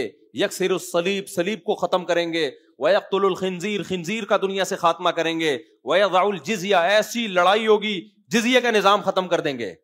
اما الاسلام و اما السیف، یا تو اسلام یا تلوار. یہ عیسیٰ ابن مریم کا کام ہوگا. پوری امت کا اجماعی عقیدہ، بخاری مسلم کی حدیثیں. لیکن جب غامدی صاحب کے مسلک کے خلاف حدیث جائے گی تو حدیث حجت نہیں ہے. جب فیور کر رہی ہوگی تو حدیث کیا ہے؟ کسی ایک جگہ ٹکاؤ نہیں ہے. واضح اللہ نے بتا دیا. بل رفعہ اللہ الیہ، اللہ کہتے ہیں وما قتلوہ وما صلبوہ، کوئی قتل نہیں کیا، کوئی سولی پہ نہیں لٹکایا. اے اللہ پھر ہوا کیا؟ اللہ کہتے ہیں رفعہ اللہ، میں نے اپنی طرف اٹھا لیا ان کو. اس کے بعد بھی کچھ نہیں، لیکن آپ دیکھو گھمایا انہوں نے. تو داڑھی کا انکار کر دیا. حدیث میں آتا ہے اعفوا اللحا، داڑیاں بڑھاؤ، رکھنے کا کہیں بھی نہیں ہے. تورات تک میں لکھا ہوا ہے داڑھی بڑھانے کا، آج بھی یہودی وہاں سے نہیں ہٹا سکے. امریکہ میں ہم نے یہودی دیکھے اتنی بڑی بڑی داڑھیوں والے. یہودی جو کام نہیں کر سکا، ہمارے اسکالر نے وہ کام. آپ نہ رکھو یار، بہت سارے کام آپ شریعت کے نہیں کر رہے، چینج تو نہیں کرو شریعت کو. کہہ دیا بڑے آرام سے جی اس دور کا کلچر تھا، داڑھی تو سب رکھتے تھے. نبی نے فرمایا 10 چیزیں پیغمبروں کی فطرت ہیں، نیچر ہیں، جن میں ناخن کاٹنا. اب اس دور میں اگر ناخن کاٹنے کا کلچر تھا تو یہ تو نہیں کہ ناخن اس لیے بڑھانا کی اجازت دے دی جائے کہ اس دور میں کلچر تھا. 10 چیزیں پیغمبروں کی فطرت ہیں، جن میں آپ نے فرمایا بغلوں کے بال صاف کرنا، زیر ناف بال صاف کرنا، مونچھیں گھٹانا، داڑھی بڑھانا. اور آج بھی تورات میں لکھا ہوا ہے کہ موسیٰ علیہ السلام کو اللہ نے کوہ طور پہ بلایا اور موسیٰ سے کہا اپنی قوم کو کہہ دیں کہ داڑھی مت کاٹنا. تبھی آج بھی یہودی کیا کرتے ہیں؟ داڑیاں رکھتے ہیں. پادریوں کی ہم نے بچپن میں اتنی بڑی بڑی داڑیاں دیکھی ہیں، اب کٹانا شروع کر دی. یہودی اب تک نہیں کٹا رہا داڑھی. اور ہمارے یہاں اسکالر آ گئے کہ ایکچولی کر کے داڑھی واڑی نہیں ہے اسلام میں، کلچر تھا اس دور کا.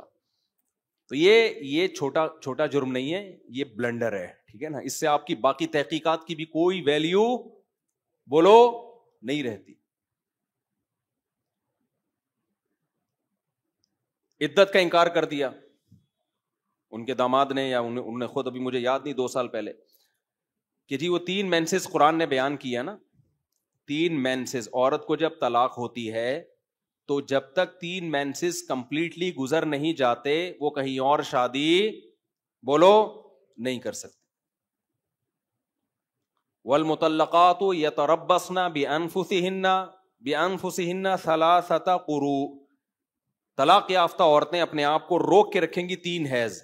امام شافعی کہتے ہیں 3 طہر، امام حنیفہ کہتے ہیں 3 حیض. قرء میں دونوں آتے ہیں لیکن تقریباً نتیجہ سیم ہی نکلتا ہے، تقریباً 3 مہینے بن جاتے ہیں. جو ہم سے پوچھا گیا کہ محترم اب صدیوں سے امت اس پر عمل کرتی آ رہی ہے، پوری 4 اماموں کا اجماع ہے اس پر. محترم سے پوچھا گیا، انہوں نے کہا بھائی اس زمانے میں چونکہ یہ پتہ چلانا بہت مشکل تھا کہ عورت پریگننٹ ہے یا نہیں ہے، تو طلاق کے بعد اس بات کا امکان تھا کہ کسی اور سے نکاح کرے اور اس کا بچہ اس کے کھاتے میں چلا جائے. تو اب پریگننسی چیک ہو سکتی ہے، لہذا اب وہ عدت کا وہی مسئلہ ہی ختم ہو گیا. یہ تحقیق نہیں ہے کہ آپ کہیں کہ اتنی باتیں ٹھیک ہے تو 2-4 اگر صحیح بھی ہو گئیں، یہ بلنڈر ہے. اگر اس کا مقصد صرف اور صرف نسب کی حفاظت ہوتا تو 1 حیض بھی اس کے لیے کافی تھا. تبھی باندی اگر کوئی شخص کسی دوسرے کو بیچ ڈالے تو دوسرے شخص کے لیے اس باندی سے جمع جائز نہیں ہے جب تک 1 حیض نہ گزر جائے.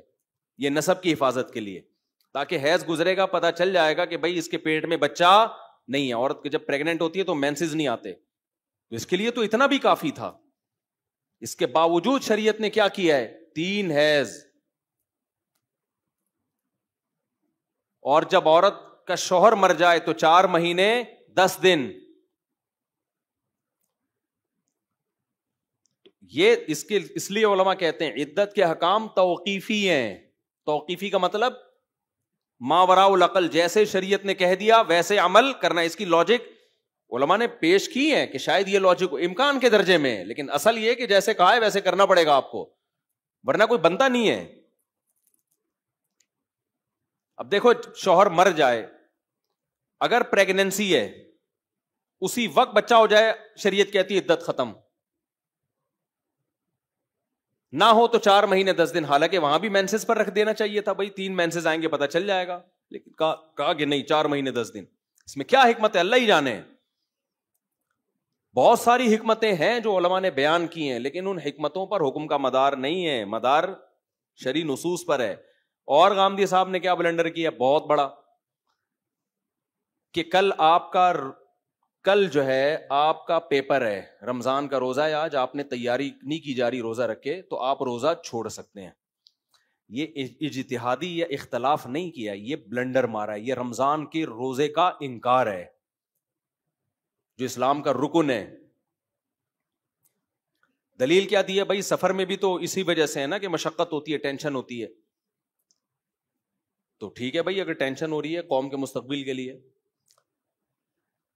میں آپ سے ایک سوال پوچھتا ہوں، اگر سفر میں ٹینشن کی وجہ سے روزہ چھوڑنے کی اجازت ہے تو پھر جب ٹینشن نہ ہو تو رکھنا فرض ہونا چاہیے. کیا خیال ہے؟ بہت سے سفر میں غریب آدمی تو اس کو جہاز کے بزنس کلاس میں لے جاؤ، جس نے کبھی چنچی سے آگے کبھی سفر نہ کیا ہو وہ تو کہے گا بھائی یہ سفر ہی رہے ہمیشہ. جب کراچی میں یہ بسیں آئی ہیں نا، گرین بس، نئی 50 روپے ٹکٹ تھا، ایئر کنڈیشن بس تھی. اب تو میرا خیال ہے سب ٹوٹ ٹاٹ گیا ہوگا. اتنا عرصہ کراچی میں ہو نہیں سکتا کہ کوئی چیز تمیز سے چلے. اللہ کرے چل رہی ہے، اے سی بھی لگا ہوا ہے اس میں، سب سیٹ. قیامت کی علامت ہے،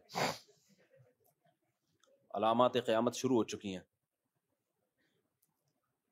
تو ان بسوں میں غریبوں نے کیا کیا ہے، ایک کا انٹرویو آیا، 50 روپے دے کے بیٹھ گئے اندر، سارا دن بس میں ہی بیٹھا رہا ہے.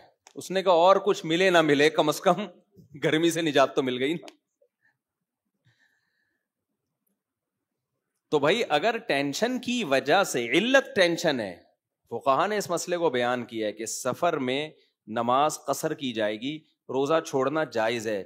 اس کی حکمت ہے مشقت، علت اس کی مشقت نہیں ہے، علت سفر ہے.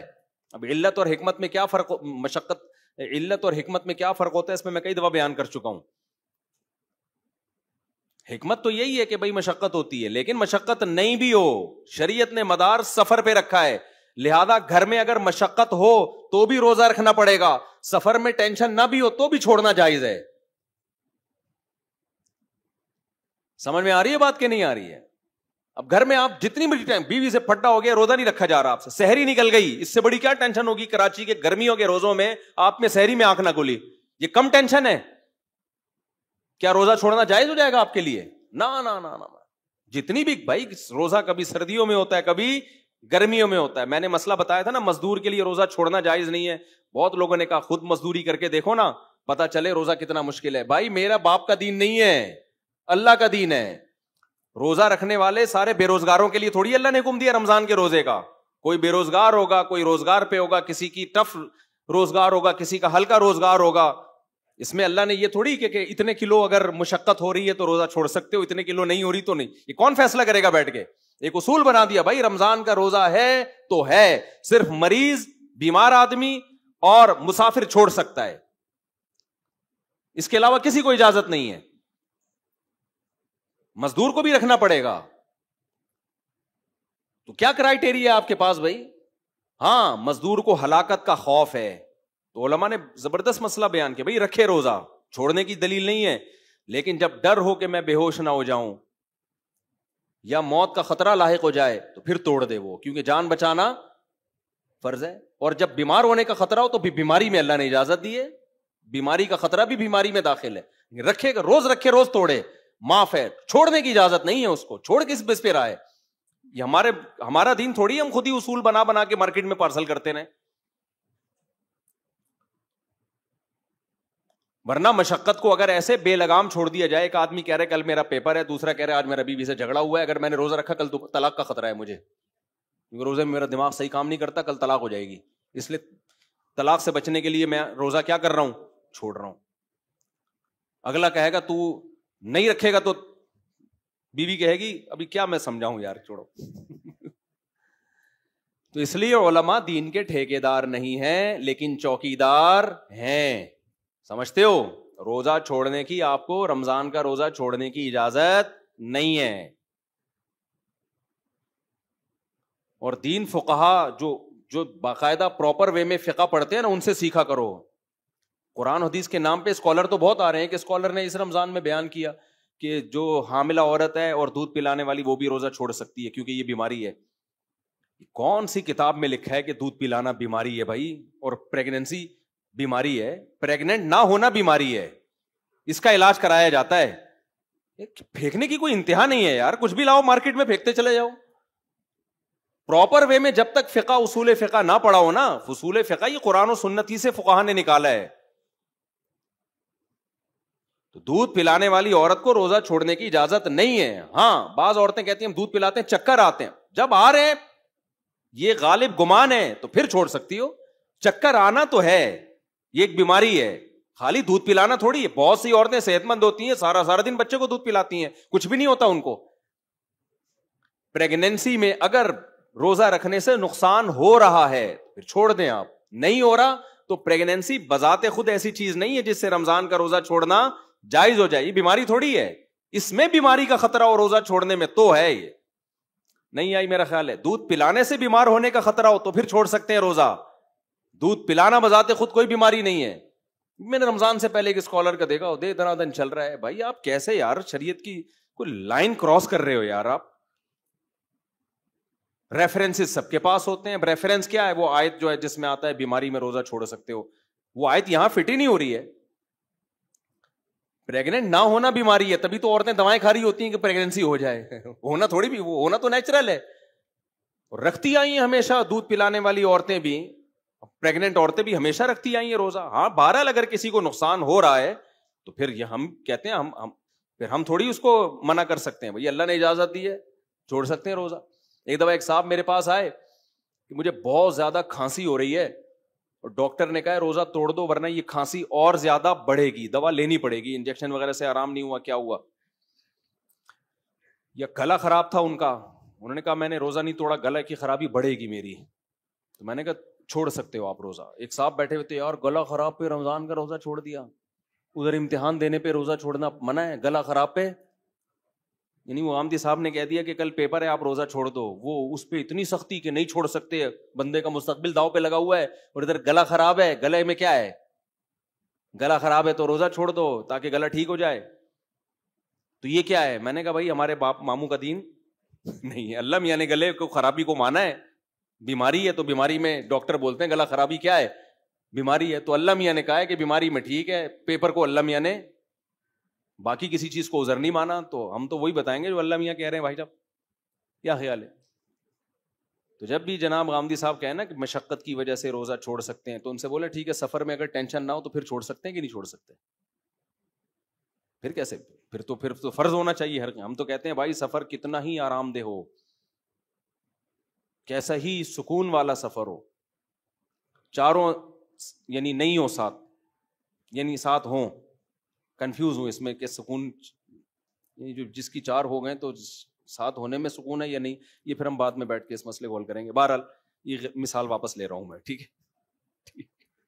تو بہت سکون والا ہو, ہم تو کہتے ہیں بھائی پھر بھی روزہ چھوڑ سکتے ہو, اللہ نے اجازت دے دی, نہ چھوڑو تو زیادہ اچھا ہے. رمضان کا روزہ ہے, رمضان کی فضیلت حاصل ہو جائے گی. نماز میں تو قصر ہی ہے, وہ تو 4 کی 2 ہی کرنی پڑے گی آپ کو, اس میں تو 4 کا آپشن نہیں ہے. حضرات فقہا کا دماغ کتنا تیز ہے, جن کو آج صبح شام لوگ گالیاں دیتے ہیں کہ فقہ شکہ نہیں مانتے. سوال پیدا ہوتا ہے رمضان میں روزہ چھوڑنے کی اجازت ہے, رکھنا ثواب ہے, اور جبکہ سفر میں 4 کی 2 ہی پڑھنی ہے, 4 نہیں کر سکتے. اس کی وجہ یہ ہے کہ 2 کی 4 کرنے میں سہولت نہیں ہے, بلکہ اللہ کی سہولت سے فائدہ نہ اٹھانا ہے. یہ اللہ نے کہا 2 پڑھ سکتے ہو, آپ کہہ رہے ہیں میں فنٹر گیری کروں گا, میں 4 ہی پڑھوں گا. تو جب اللہ تمہیں ایک سہولت دے رہا ہے تو کیوں فنٹر گیری کر رہے ہو یار؟ تمہارا باپ تمہیں ہدیہ دے رہا ہو, گفٹ دے رہا ہو, آپ کو ابو نہیں میں یہ موبائل آپ کا نہیں, میں تو مارکیٹ سے خرید کے لوں گا اچھا والا, ابا کو غصہ آئے گا کہ نہیں آئے گا؟ جبکہ رمضان کے روزے میں اللہ نے جو چھوڑنے کا آپشن دیا نا, تو بعض دفعہ رکھنے میں سہولت ہوتی ہے, کیونکہ یہ آپشن اللہ نے نہیں دیا کہ چھوڑ دو بالکل, اللہ نے کہا بعد میں رکھنا پڑے گا. تو اللہ بات سے بہتر ہے میں ابھی رکھ لوں, بعد میں بڑی ٹینشن ہوگی مجھے, ٹھیک ہے نا. تو اس میں رخصت متعین نہیں ہے, اس میں اللہ کی دی ہوئی سہولت سے فائدہ اٹھانے کا مطلب یہی کہ اس کو آپشنل رکھا جائے.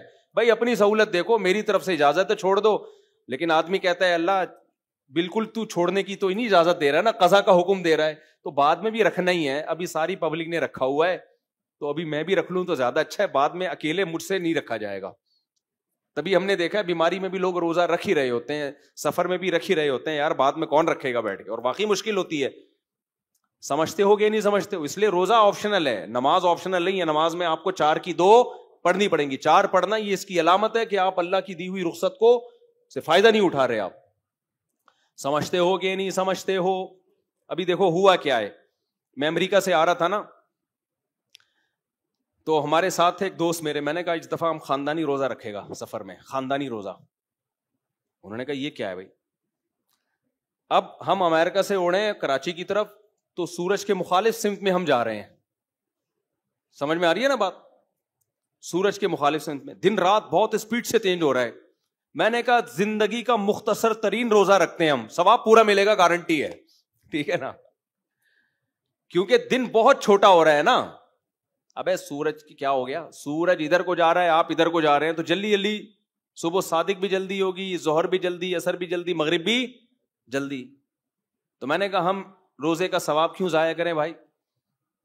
اب جب ہم شکاگو سے اڑے, وہاں صبح کے 5 بج رہے تھے, 5 بجے صبح صادق تھی. ہم جب راستے میں پہنچے ہیں تو شکاگو کے ٹائم کے مطابق 12 بجے صبح صادق ہوئی ہے, یعنی ہم تو 8 بجے اڑ گئے نا, تو 12 بجے میں نے کہا کھڑکی سے باہر جھانکنا نہیں, ہم یہی سمجھیں گے ہم شکاگو میں ہی ہیں, امریکہ میں ہی ہیں, گھڑی امریکہ کے حساب سے تھی. رات 12 بجے میں نے کہا بھائی ہم سحری کر کے نیت کر لی روزے کی, صبح 10 بجے ناشتے میں روزہ افطار ہوگا ہمارا. رات کو تو سونا ہی تھا, جہاز میں تھوڑا اونگی رہا ہوتا ہے نا آدمی. میں نے کہا یوں سمجھو کہ رات 12 بجے ہم ڈنر کر رہے ہیں اور صبح ناشتہ کریں گے 10 بجے, تو یہ ڈنر آپ سحری کی نیت سے کرو اور صبح 10 بجے ناشتہ آپ نے افطاری کی نیت سے کرنا ہے. تو صبح ہم نے اپنے دماغ کو امریکہ کے حساب سے بیوقوف بنایا تاکہ روزہ بھی ہو اور آسانی سے روزہ ہو جائے. وہ الگ بات ہے کہ صبح 10 بجے ہم دبئی ایئرپورٹ پہ تھے جہاں مغرب کی اذانیں ہو رہی تھیں, گھڑی میں نے چینج نہیں کی, ہم نے کہا ہم یہی سمجھے گا ہم 10 بجے کھا رہے ہیں. تو وہ کہہ رہے یہ کون سا روزہ ہوا؟ میں نے کہا ثواب پورا ملے گا. کہ روزہ کیا؟ پھر میں نے کہا دیکھو ہم نے نمازیں بھی تو ٹھکا ٹھک 5 نمازیں پڑھی ہیں نا, ورنہ اتنی جلدی جلدی نمازیں کہاں آتی ہیں بھائی. تو اللہ میاں اگر ہم سے بولے کہ میں تمہیں روزے کا ثواب نہیں دے رہا, یہ کون سا روزہ ہوا؟ تو ہم کہیں گے اللہ پھر نماز کیوں فرض کی تو نے ہمارے اوپر؟ یہ کون سی نماز ہوئی؟ 13 گھنٹے میں 5 نمازیں آتی ہیں کیا؟ ابے کیا ہو گیا؟ 13 گھنٹے میں 5 نمازیں نہیں آ سکتی, ہماری آئی ہیں کیونکہ ہم سورج کے مخالف جا رہے ہیں, ٹھکا ٹھک نمازیں آ رہی ہیں. تو جب 5 نمازوں کا اللہ ہمیں فرض قرار دے رہا ہے, چھوڑنے پر گناہ دے رہا ہے ان 5 نمازوں کے چھوڑنے پر, تو روزہ رکھنے پر ثواب کیوں نہیں دے گا بھائی وہ؟ تو یہ پیکج ہے بہترین روزہ رکھنے کا. ایک صاحب کیا ہوا, یہ جس کو فقہ پڑھا ہوا ہو نا وہ کرے گا یہ عمل. بھئی اللہ تعالیٰ نے جب ایک اصول بنا دیا تو ہم اس اصول کے پابند ہیں. اب جو لوگ روزہ رکھ کے توڑ دیتے ہیں, گناہ کیا انہوں نے. رمضان کا روزہ توڑنے کا کفارہ کتنا ہے؟ 60 روزے لگاتار. کتنے؟ علماء کہتے ہیں دسمبر میں رکھو, جون میں رکھنے کی بولو. اب کوئی فنٹر بنے کہ میں جون جولائی میں 60 روزے رکھوں گا, ابے تو کیوں اپنے آپ کو بلا وجہ ٹینشن میں ڈال رہا ہے؟ اللہ میاں نے یہ تھوڑی کہا کہ جون جولائی میں رکھو, اللہ میاں نے کہا 60 روزے کمپلیٹ ہونے چاہیے. تو ایسے لوگوں کو ہم مشورہ دیتے ہیں کہ اگر اللہ نے آپ کو پیسہ زیادہ دیا ہے, ناروے چلے جاؤ سردیوں میں, وہاں روزہ رکھو, ٹھکا ٹھک 60 روزے آپ کے کیا ہو جائیں گے, کیونکہ دن بہت چھوٹا ہوتا ہے. لیکن ظاہر ہے یہ غریب آدمی نہیں کر سکتا, تو غریب کے لیے یہی آپشن ہے کہ ادھر دسمبر میں رکھ لے, یا پنجاب میں دن اور سردیوں میں چھوٹا ہو جاتا ہے تو وہاں جا کے رکھ لے. نہیں آ رہی بات؟ تو شرعی قاعدہ ہے بھائی, صبح صادق ہونی چاہیے, غروب آفتاب ہونا چاہیے, دونوں چیزیں ہو رہی ہیں. اب اللہ میاں نے دن 2 گھنٹے کا رکھ دیا, 3 گھنٹے کا, تو یہ ہمارا ہیڈک نہیں ہے بھائی, یہ مسئلہ کس کا ہے؟ اللہ میاں کا. اللہ میاں اگر ہمیں قیامت کے دن کہہ دے کہ تمہیں ثواب نہیں ملے گا اتنے 3 گھنٹے کے روزے سے, 2 گھنٹے کے روزے سے کیا فائدہ, ہم کہیں گے اللہ تو دن بڑھا دیتا. ہماری نہ تو نے ناروے جانے پر پابندی لگائی تھی, ناروے نہیں کوئی بھی ایسا نا جو ساؤتھ پہ ہو, کوئی سستا ملک ہو, ناروے تو بہت مہنگا ہے, اور نہیں جاؤ, اتنا تو پیسہ کس کے پاس ہوتا ہے, ادھر ہی چلے جاؤ, مری چلے جاؤ, سوات چلے جاؤ, جہاں ٹھنڈے روزے ہوتے ہیں, تو کفارہ ادا ہو جائے گا. سمجھتے ہو؟ نہیں سمجھتے میرا خیال ہے. کفارہ بہرحال ادا, کیونکہ ہمیں اس سے, ہم نے اس فارمیلٹی کو جو اللہ کا قانون ہے اس کو پورا کرنا ہے. اب ناروے میں رمضان کے روزے روک رکھتے ہیں نا, 2-2, 3-3, 4-4 گھنٹے کے روزے ہوتے ہیں, اتنے مختصر روزے, تو آپ کا کیا خیال ہے ان کے روزے نہیں ہوتے کیا؟ اب کوئی کہہ بے اتنے سے روزے سے بہتر ہے نہ ہی رکھو, نا نا نا نا, جو یہاں گرمی میں روزہ چھوڑنے پر گناہ ہے وہی وہاں سردی میں نہ, اس کو روزہ چھوڑنے کی اجازت اس بیس پہ کہ 2-3 گھنٹے سے کیا ہوتا ہے, نہ ہمیں اس بیس پہ کہ 18 گھنٹے سے کیا ہوتا ہے. صحیح ہے نا؟ رمضان جب آئے گا جتنا مرضی پسینہ نکالے, جتنی مرضی لیند ہو. اب دیکھو ناروے میں گرمیوں میں لوگوں نے 20-20 گھنٹے کے روزے رکھے ہیں. ہمارے دوست کہتے ہیں ہم رکھتے ہیں, ادھر افطاری کی, ادھر عشاء کی اذان ہوئی, ادھر سحری, بس افطاری سحری ایک ہی ہوتی تھی, اور فوراً اگلے دن کا روزہ شروع. تو مجھے کہتے تھے مفتی صاحب بہت لمبے روزے ہیں. ابھی جب جون جولائی, یہ جو ہمارے جب جون میں روزے تھے نا, تو ناروے میں روزے بہت لمبے تھے, رکھے ان لوگوں نے. میں ان سے کہتا ہوں, ان کو میں نے کہا بیٹا تم لوگ جو ہے سردیوں میں مزے بھی تو تم نے بہت اڑائے ہیں, سردیوں کے روزے تمہارے 4-4, 5-5 گھنٹے کے روزے, تو اب گرمیوں کے 20-20 گھنٹے کے بھی انجوائے کرو. سمجھ رہے ہو؟ تو کہاں سے کہاں بات چلی گئی, بیان لمبا ہو گیا, بس سمیٹ کے ختم کرتا ہوں بات. پھر حج پہ انشاءاللہ اگلے ہفتے ہم چلیں گے. تو ابھی تو صرف اس پہ بتانے کے لیے کہ دین کس سے سیکھنا ہے بھائی, علماء سے سیکھنا ہے. ہاں 2 نمبر ہوتے ہیں علماء میں, لیکن 1 نمبر بھی کس میں ملیں گے آپ کو؟ علماء. اور یہ نہ دیکھا کرو اتنی باتیں فلاں کی صحیح ہیں, ایک غلط ہو گئی تو کیا ہو گیا بھائی. وہ ایک غلط کی کوالٹی دیکھا کرو, کوانٹیٹی نہ دیکھا کرو. اس کا وزن اتنا بھاری ہوتا ہے نا کہ اس سے اس اسکالر کی حیثیت ختم. اب کوئی اسکالر آ کے کہ میں 5 نمازوں کو نہیں مانتا, 4 ہیں اسلام میں, تو بھائی آپ کی تو ویلیو کیا ہو گئی؟ ایک غلطی ہے, لیکن اس غلطی نے آپ کی حیثیت کو 2 ٹکے کا نہیں چھوڑا. تو حضرت عیسیٰ کی حیات یہ اجماعی مسئلہ ہے. حضرت عیسیٰ علیہ السلام آسمانوں پہ زندہ ہیں, قرب قیامت میں نازل ہوں گے. اسی طرح رمضان کا روزہ فرض ہے, صرف سفر بیماری میں چھوڑ سکتے ہو, اس کے علاوہ نہیں چھوڑ سکتے. طلاق کے بعد, شوہر کی وفات کے بعد عورت پر عدت بولو فرض ہے 3 مینسز یا 4 مہینے 10 دن, اور جس کو مینسز نہیں آتے اس کی 3 مہینے 90 دن. یعنی اسلامی لحاظ سے اگر مہینے کی پہلی تاریخ سے ہے تو 3 مہینے چاہے وہ کتنے بھی دن بنے, اگر بیچ میں شروع کیے تو 90 دن. تو یہ عدت کے مسائل ہو گئے, وراثت کے مسائل ہو گئے, اور بہت سارے مسائل ہیں جو اجماعی مسائل ہیں, ان میں اختلاف کی. اچھا صحابہ کا مسئلہ بھی اجماعی ہے, کسی صحابی کے خلاف بدگمانی پھیلانا, ایسا ان کے عمل کو پیش کرنا جس سے لوگوں کو لگے کہ یہ فاسق تھے, یہ بھی اجماعی امت کے خلاف ہے. سمجھتے ہو, کوئی اسکالر یہ بات کر رہا ہے تو پھر یہ نہیں دیکھا جائے گا اتنی باتیں صحیح میں ایک غلط ہو گئی, تو وہ غلط کا ویٹ اتنا زیادہ ہے کہ بھائی اب اس کی حیثیت 2 ٹکے کی نہیں رہی ہے, اس نے اتنا بڑا بلنڈر کر دیا ہے.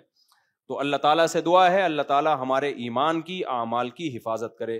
وما علینا الا البلاغ. Share every thing.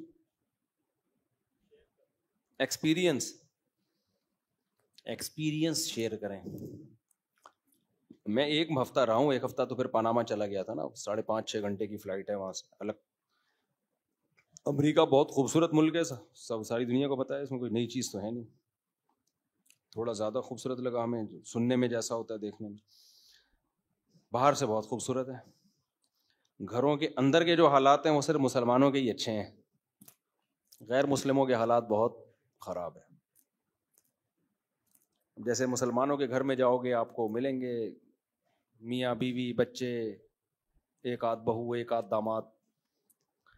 غیر مسلموں کے گھر میں جاؤ گے تو 1 بڈھا یا 1 عدد بیچاری بڑھیا, بہت کم میں بڈھا بڈھی دونوں, بچے تو سوال ہی پیدا نہیں ہوتا. بہو داماد تو بہت کوئی ان کا پہنچا ہوا ہوگا جس کو دعائیں لگی ہوں گی کبھی کسی زمانے میں. تو اندر کے حالات بہت ڈینجرس ہیں, سمجھتے ہو. اس لیے اسلام کے ساتھ سب چیزیں اچھی ہیں, وداؤٹ اسلام سب بکواس.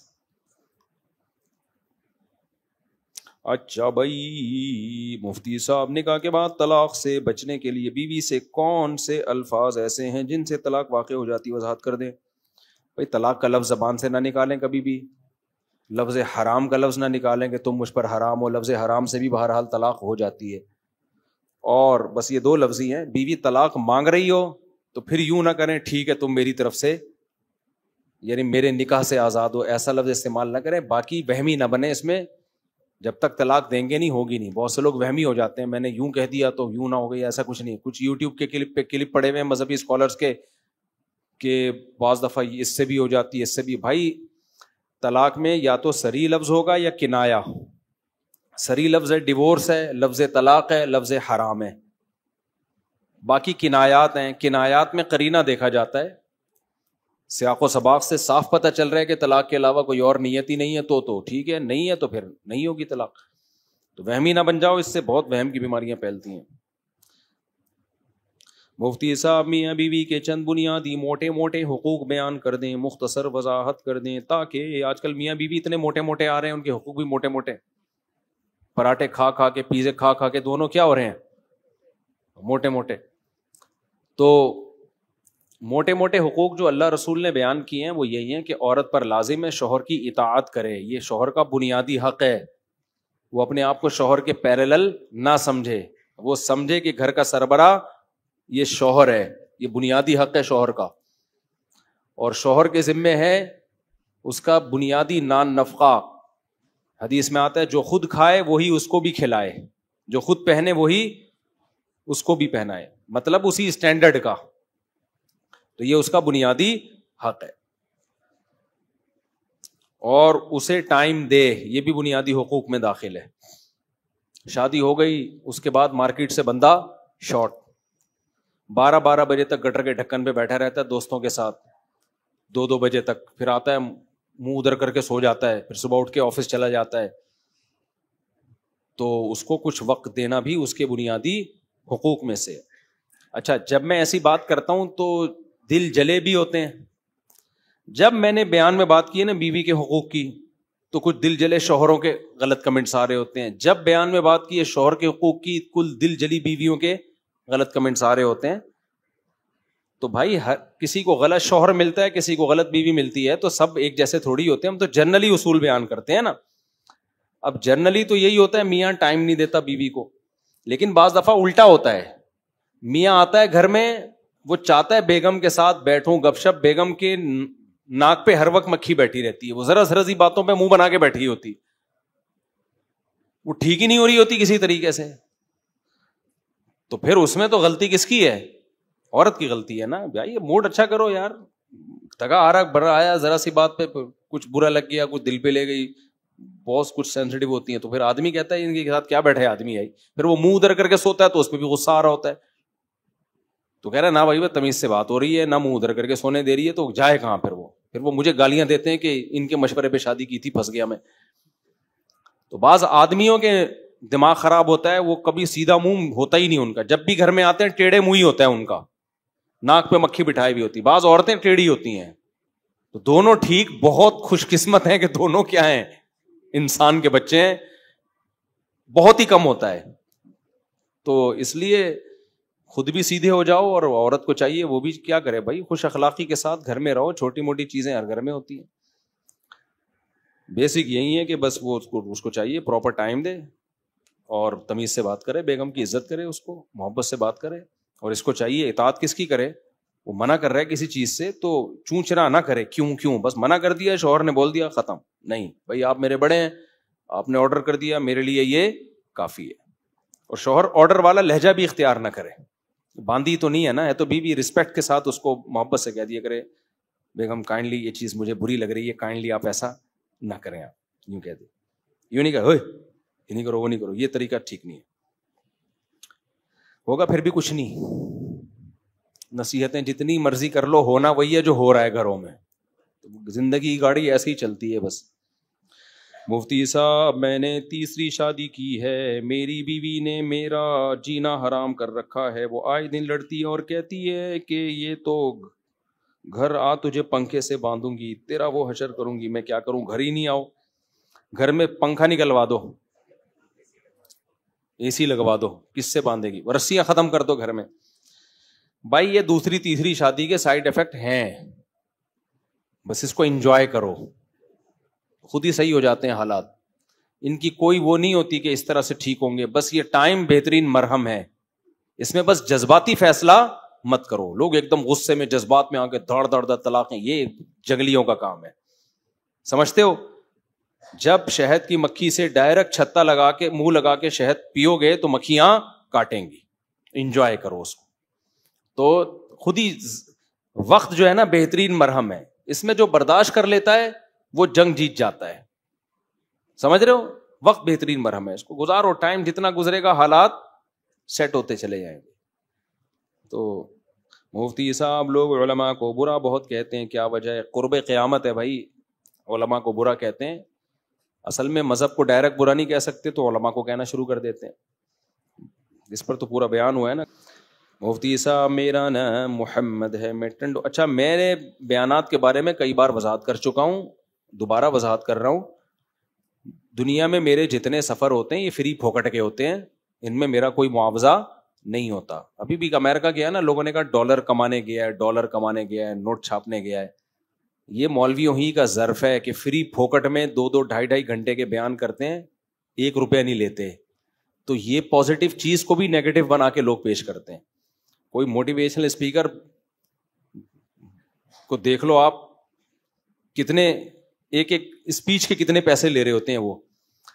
آپ کہہ سکتے ہو کہ جی آپ فری میں نہیں کرو گے تو کوئی آپ کو بلائے گا نہیں, نہ یہ آپ کی غلط فہمی ہے. ہم اگر پیسے لے کے شروع کر دیں تو ہمارے سفر ڈبل ہو جائے, کیونکہ پھر جو انوائٹ کرے گا وہ بھی اپنا کمیشن رکھے گا, پھر تو ہماری انویٹیشن مختلف ملکوں کی ڈبل سے بھی زیادہ ہو جائے. اگر میں آج اعلان کر دوں نا کہ جو مجھے انوائٹ کریں وہ پیسے لیں, میرے اتنے ہوں گے, انوائٹ کرنے والے کے اتنے ہوں گے, تو پھر آپ بھول جاؤ. میں تو اتنے دنیا میں ہر وقت سفر ہی میں رہوں میں. پھر سمجھتے ہو کہ نہیں سمجھتے, کیونکہ جہاں پیسے آ جاتے ہیں وہاں مانگ بڑھتی ہے, کم نہیں ہوتی ہے. تو ہم نے تو رکھا ہوا ہے بھائی, کسی کا کوئی پروفٹ نہ بلانے والے کا ہوگا نہ میرا ہوگا, 1 روپے بھی نہیں, تو فری پھوکٹ کے ہوگا سارا. سمجھتے ہو کہ نہیں سمجھتے. میرا نام محمد ہے، میں ٹنڈو اللہ یار میں رہتا ہوں، آپ میرے نام سے میرے والدین کو شادی کا پیغام دے دیں، جناب کی مہربانی ہوگی۔ متعلم جامعہ صدیق اکبر بھائی، ان کے والدین کو میں کہتا ہوں یہ ٹنڈو اللہ یار کا محمد آیا ہوا ہے، اس کنوارے کی شادی کرا دو تاکہ یہ انسان کا بچہ بن جائے۔ ایک صاحب کہہ رہے ہیں کہ مفتی یہ ہو گیا، یہ نکالیں بھائی، علماء اکرام سے ملاقات کے لیے کیا لکھا ہے؟ ملاقات کے سلسلے میں آئے ہیں۔ جامعہ عبد الحمید بلوچ، علماء کرام ملاقات کہاں ہے؟ حضرت عصر میں ملنے، اگر میں بہت زیادہ تھکا ہوا ہوں آج، بہت زیادہ تھکا، اتوار کو عصر میں آ جائیں، ٹھیک ہے؟ اتوار کو عصر میں۔ جزاک اللہ جی۔ میرا بیٹا سید محمد روز حفظ قرآن کا طالب علم ہے، ٹپس بتا دیں کہ یہ کیسے معمولات بتائیں کہ جلدی حافظ بنے۔ یہ ٹیچر کا کمال ہوتا ہے بھائی، کسی اچھے ٹیچر سے پڑھوائیں تو وہ جلدی حفظ کروا دیتا ہے، اور تجربہ کر کے دیکھ لیں کہ کون سا ٹیچر کتنی جلدی پڑھوا رہا ہے۔ بعض تو پوری پوری زندگیاں لگوا دیتے ہیں، ہوتا ہی نہیں ہے۔ آنکھوں کی بینائی کے لیے حدیث سے ثابت ہے کہ صبح نہار منہ اپنا لعاب آنکھوں میں لگانے سے بنائی، میرے علم میں ایسی حدیث نہیں ہے میرے بھائی۔ مولانا طارق جمیل صاحب نے فرمایا کہ قیامت سے پہلے بچے پیدا ہونا بند ہو جائیں گے، اور ہم نے سنا ہے کہ قیامت کے دن عورتوں کے بچے گر جائیں گے۔ وَتَضَعُ كُلُّ ذَاتِ حَمْلٍ حَمْلَهَا، قرآن کہتا ہے کہ جب قیامت کا سور پھونکا جائے گا تو ہر حمل والی اپنے حمل کو گرا دے گی۔ تو اس سے پتہ چلتا ہے کہ بچے ہو رہے ہوں گے اور حمل بھی ہوگا۔ پتہ نہیں حضرت مولانا نے فرمایا بھی ہے کہ نہیں فرمایا، اپنی طرف سے کسی نے ان کی طرف نسبت نہ کر دی ہو، کی ہے تو پھر ان سے پوچھو، ان کی باتیں مجھ سے کیوں پوچھتے ہو بھائی؟ معین اختر سے انور مقصود نے کہا تھا آپ کے ماموں کیا کرتے ہیں، تو انور مقصود نے کہا تھا ماموں کی باتیں ماموں سے پوچھو، صحیح ہے نا میرے بھائی؟ یہ لکھا ہے مستری کو نبی نے بد دعا دی تھی۔ میں امریکہ میں تھا، کسی نے سوال دیا، میں نے پڑھا تو اس نے کہا اسی اسٹائل سے پڑھیں جیسے آپ کراچی میں پڑھتے ہیں، اس نے کہا وہی سر بنائیں، تو وہ سر اتنی پھیل گئی ہے دنیا میں، تو لیکن میں نے پھر بھی نہیں پڑھی، کیونکہ یہ چیزیں قدرتی طور پر ہوتی ہے نا، کسی کے مشورے سے نہیں ہوتی۔ پتہ نہیں کیا لکھا ہوا ہے، کو نبی نے بد دعا دی تھی، یہ ٹھیک بات ہے واضح فرما دیں۔ کیا لکھا ہے بھائی؟ مستری کو یہ کیا لکھا ہوا ہے؟ کس نے سوال پوچھا ہے؟ یہ مستری نہیں، مستری کو نبی نے کوئی بد دعا نہیں دی، نہ نہ نہ، غلط بات ہے بالکل۔ مزدور کے لیے تو نبی کی حدیثیں ہیں بھائی، اس کے فیور میں ہیں۔ حضرت امام حنیفہ کے پیروکار میں بریلوی اور دیوبندی، جبکہ دونوں میں فرق ہے، بہت سے معاملات میں یہ کیوں ہے؟ دیکھو امام حنیفہ کو فالو کا دعویٰ دونوں کرتے ہیں نا، دعویٰ کرتے ہیں نا، اب اس دعوے پہ کون پورا اترتا ہے نہیں اترتا یہ ایک الگ بحث سے۔ تو بہت سے لوگ قرآن و حدیث پہ چلنے کا دعویٰ کرتے ہیں، دعویٰ کرنے پر گورنمنٹ کی طرف سے کوئی پابندی نہیں ہے، دیکھا جائے گا کہ یہ دعوے پہ اترتے ہیں کہ نہیں اترتے۔ بہت سے لوگ اسلاف کے طریقے پہ چلنے کا دعویٰ کرتے ہیں، جبکہ ان کے مسائل اسلاف سے بالکل خلاف ہیں۔ اسلاف میں کوئی 3 طلاقوں کو ایک نہیں کہتا تھا، اسلاف میں نہیں ملتا ہمیں کہ عورتیں مردوں کی طرح نماز پڑھتی تھی، اسلاف میں کسی ایک سے بھی ثابت نہیں ہے کہ 8 رکعت تراویح پڑھی انہوں نے، صحیح ہے نا؟ وہ تو رمضان میں زیادہ ہی نمازیں پڑھا کرتے تھے۔ تو باقی یہ ہے کہ اور کیا مسئلہ تھا؟ اسلاف میں عورتیں صفا مروہ میں چلتی تھیں، دوڑتی نہیں تھیں، لیکن بعض سلفی عالم کا فتویٰ ہے کہ عورتیں صفا مروہ میں دوڑیں گی۔ تو اسلاف کہنے پر گورنمنٹ کی طرف سے کوئی پابندی نہیں ہے، ٹھیک ہے نا؟ تو ایسے ہی بریلوی حضرات دعویٰ کرتے ہیں امام حنیفہ کو فالو کرتے ہیں، بھائی فالو کہاں کرتے ہیں امام حنیفہ کے عقائد؟ تو امام طحاوی نے لکھے ہیں العقیدۃ الطحاویہ میں، العقیدۃ الطحاویہ میں، جو پوری دنیا میں پڑھائے جاتے ہیں سب نے، اس کیونکہ وہ قرآن و سنت سے ثابت شدہ عقائد ہیں، تو اس میں تو وہ شرکیہ باتیں کہیں بھی نہیں ہیں جو ایڈ کی گئی ہیں۔ سب بریلوی نہیں کرتے، جو کرتے ہیں میں ان کی بات کر رہا ہوں۔ اسی طرح فتوے کی جو مشہور کتابیں ہیں، فتاوی عالمگیریہ، فتاوی شامیہ، اس میں تو کہیں بھی نہیں ہے یہ بدعتوں کا تذکرہ، جو بعد میں ہم لوگوں نے بنائی ہیں اپنی طرف سے چیزیں بہت ساری۔ تو فالو کریں تو پھر یہ اختلاف ختم ہو جائے نا، فالو کرتے نہیں ہیں، سمجھتے ہو کہ نہیں سمجھتے؟ فالو کریں گے تو امام صاحب نے کہاں لکھا ہے کہ یہ قوالیاں اور قبر پرستی؟ میں نہیں کہہ رہا بھائی سارے بریلوی، بہت سے بریلوی بھی خلاف ہیں ان چیزوں کے، لیکن جو کرتے ہیں، اور پھر وہ یہ کہ ہم حنفی ہیں، تو بھائی آپ حنفی نہیں ہو، اگر حنفی ہوتے تو صرف فقہ حنفی میں رفع الیدین اور آمین کا مسئلہ تھوڑی ہے. یہ امام علامہ شامی نے تو قبر پہ جو قرآن پڑھنے کا جو اجارہ ہوتا ہے اس کو ناجائز لکھا ہے. قبر پہ اصالہ ثواب کے لیے نہیں, قرآن پڑھ رہے ہوتے ہیں, اجرت پہ بندے بٹھائے ہوئے ہوتے ہیں, اس کو ناجائز لکھا ہے. اور بہت ساری بدعتوں کو ناجائز لکھا ہے. بلکہ فتاوی شامیہ میں تو یہاں تک لکھا ہوا ہے کہ جو شخص نبی کو حاضر نکاح پڑھائے اور کہے کہ نبی گواہ ہیں اس میں, تو وہ بھی مشرک ہے. سمجھتے ہو کہ نہیں سمجھتے؟ کافر ہے یا مشرک ہے, اس طرح کے الفاظ ہیں, کیونکہ وہ نبی کو حاضر ناظر سمجھ رہا ہے. تو دعویٰ کرنے پر گورنمنٹ کی طرف سے پابندی نہیں ہے. ہم تو یہی کہتے ہیں کہ دیوبندیوں کو بھی, بریلویوں کو بھی, کہ بھائی اگر آپ فقہ حنفی کو فالو کرتے ہو تو پراپر وے میں فالو کرو. اور فقہ حنفی بدعتوں سے سب سے زیادہ دور ہے, یہ ذہن میں رکھو. آج حنفیوں میں بدعتیں بہت ہیں, تو وہ فقہ حنفی کی وجہ سے نہیں ہے, وہ اپنی طرف سے ایڈیشن ہے. ورنہ امام ابو حنیفہ کا بدعت سے کوئی دور دور کا بھی تعلق نہیں ہے. بہت سی چیزیں امام حنیفہ کے کھاتے میں ڈالی گئی ہیں جن کا امام صاحب سے کوئی دور دور کا بھی واسطہ نہیں ہے. چلو بھائی, کیا کیا نہیں غلط ہے. اگر 30 سال پہلے تو ایسا ثابت نہیں ہے. وہ تو قرآن میں وَتَضَعُ كُلُّ ذَاتِ حَمْلٍ حَمْلَهَا, جب قیامت کا سور پھونکا جائے گا تو ہر حمل والی حمل گرا ڈالے گی. تو بچے پیدا ہو رہے ہوں گے تو حمل ہوگا نا. مفتی صاحب بس انہوں نے ان سے پوچھو نا پھر کیوں کہا انہوں نے. ماموں کی باتیں ماموں سے پوچھو نا. ہم انڈیا سے آئے ہیں, آپ سے ملاقات کرنی ہے. میں بھی امریکہ سے آیا ہوں. مفتی صاحب یہ میں تھکا ہوا ہوں بھائی, مجھے جانے دو.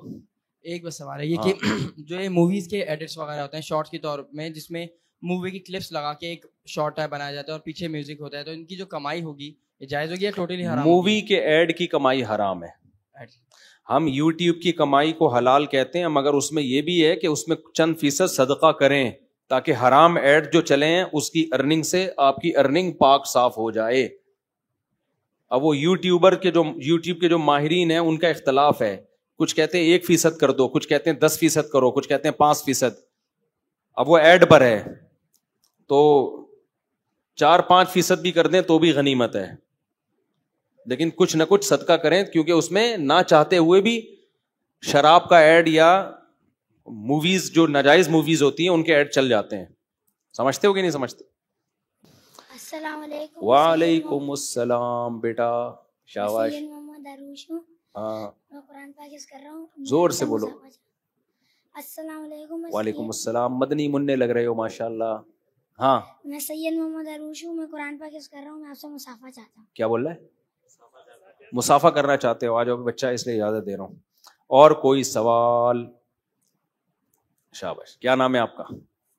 ماشاء اللہ ماشاء اللہ. کیا کرتے ہو؟ قرآن. ماشاء اللہ, اللہ آپ کو نیک صالح عالم بنائے. ٹھیک ہے, 4 شادیاں کرائے. او استغفر اللہ, اس کی اماں ناراض ہوگی کہ بچے کو غلط باتیں ابھی سے سکھا رہے ہو. بچے کے سامنے ایسی باتیں نہیں کرنی چاہیے. غلطی سے کی ہے میں نے.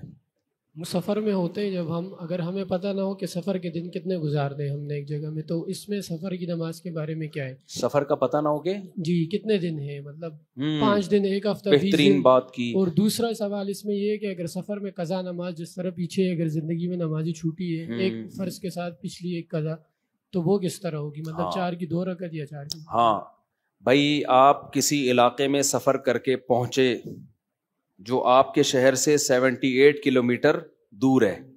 جب آپ وہاں پہنچے, اب آپ کو پتہ نہیں یہاں میں نے کتنے دن ٹھہرنا ہے, تو آپ سفر والی نماز ہی پڑھو گے. جس دن آپ نے نیت کی کہ آج کے بعد میں 15 دن ٹھہروں گا, آج کے بعد, یہ نہیں کہ جتنے پاس میں جو گزر چکا ہے وہ گیا, آپ نے نیت کی آج کے بعد میں 15 دن ٹھہروں گا, تو اس وقت سے 4 شروع کر دیں. ٹھیک ہے, مثال کے طور پر آپ کراچی سے گئے حیدرآباد, آپ کو پتہ نہیں ہے وہاں کتنے دن میں نے ٹھہرنا ہے. سسرال میں عزت ملی تو زیادہ ٹھہر جاؤں گا, بےزتی ہوئی تو میں جلدی نکل آؤں گا. اب آپ کنفیوز ہیں, 1 مہینہ اسی کنفیوژن میں گزر گیا, تو آپ 2 ہی پڑھیں گے. جس دن آپ کو خیال آیا کہ یار نہیں یار, مجھے لگ رہا ہے کہ عزت مجھے تھوڑی سی محسوس ہو رہی ہے سسرال میں, محسوس جس دن ہونا شروع ہو گئی نا عزت, آپ نے کہا یار 15 دن اب ادھر ہی ٹھہرو کم از کم, یا 1 مہینہ, اسی وقت سے آپ 4 شروع کر دیں گے. یہاں تک کہ نماز کے اندر اگر آپ کو خیال آ گیا نا, آپ نے ظہر کی نیت باندھی, 2 رکعت دل میں تھا, 2 رکعت کے بعد اتحیات میں بیٹھے بیٹھے خیال آ گیا یار پورے 15 دن ہی کر لو, کیونکہ نماز میں ہی ایسے خیال زیادہ آتے ہیں کہ عزت مل رہی ہے, اتحیات للہ والصلوات والطیبات, یار دیکھ لو, میرا خیال ہے 15 دن تو آپ پر لازم ہو جائے گا, یعنی یقین ہو گیا کہ اب 15 دن ٹھہرنا ہے, تو آپ پہ لازم ہوگا اس 2 کو 4 کر دیں. آپ سلام پھیرنے سے پہلے خیال آ گیا نا, تو اب 4 مکمل کریں. سمجھتے ہو؟ نہیں سمجھے؟ اور اس کے برعکس بھی, آپ گئے 15 دن کی نیت سے 4 پڑھنا شروع کر دی آپ نے, نماز کے دوران آپ کو خیال آیا کہ پتلی گلی سے نکل بھائی, سالہ بیٹھا ہوا ہے, گھور گھور کے دیکھ رہا ہے, سلام پھیرتے ہی پیٹے گا پکڑ کے. بعض دفعہ ایسا ہوتا ہے, آپ کا دوسری کا ارادہ اس کو پتہ چل گیا, تو آپ اب کیا کرو گے؟ ارادہ آپ کا بن گیا کہ بھائی میں اب نکل رہا ہوں بس, اب اور 15 دن ہوئے نہیں آپ کو, بس میں نکلتا ہوں, تو اسی وقت کیا بن جاؤ گے؟ مسافر. اور وہ 4 کی کتنی کر دو؟ 2 کر دو. آپ سمجھتے ہو کہ نہیں سمجھتے ہو؟ اور ہاں, قضا جو ہے, جب سفر میں جو نمازیں قضا ہوئی ہیں وہ اپنے مقام پہ پہنچ کے 2 ہی پڑھی جائیں گی, اور جو حضر میں قضا ہوئی ہیں وہ سفر میں بھی پوری پڑھی جاتی ہے, اور وتر بھی قضا ہوتی ہے. سمجھ لو. کہاں سے آئے ہیں بھائی؟ لانڈی سے. روحانی بیماری کے لیے کیا کرنا چاہیے؟ بس مسافہ کر لیے گا کہ ٹھیک ہے نا, بہت تھکا ہوا ہوں میں, پھر کبھی وہ ٹائم, وہ ملاقات کا طریقہ لکھا ہوا ہے نا وہاں, ٹھیک ہے. روحانی بیماری کے لیے کیا کرنا چاہیے؟ روحانی بیماری سے کیا مراد ہے؟ جن چڑیل بھوت. پھر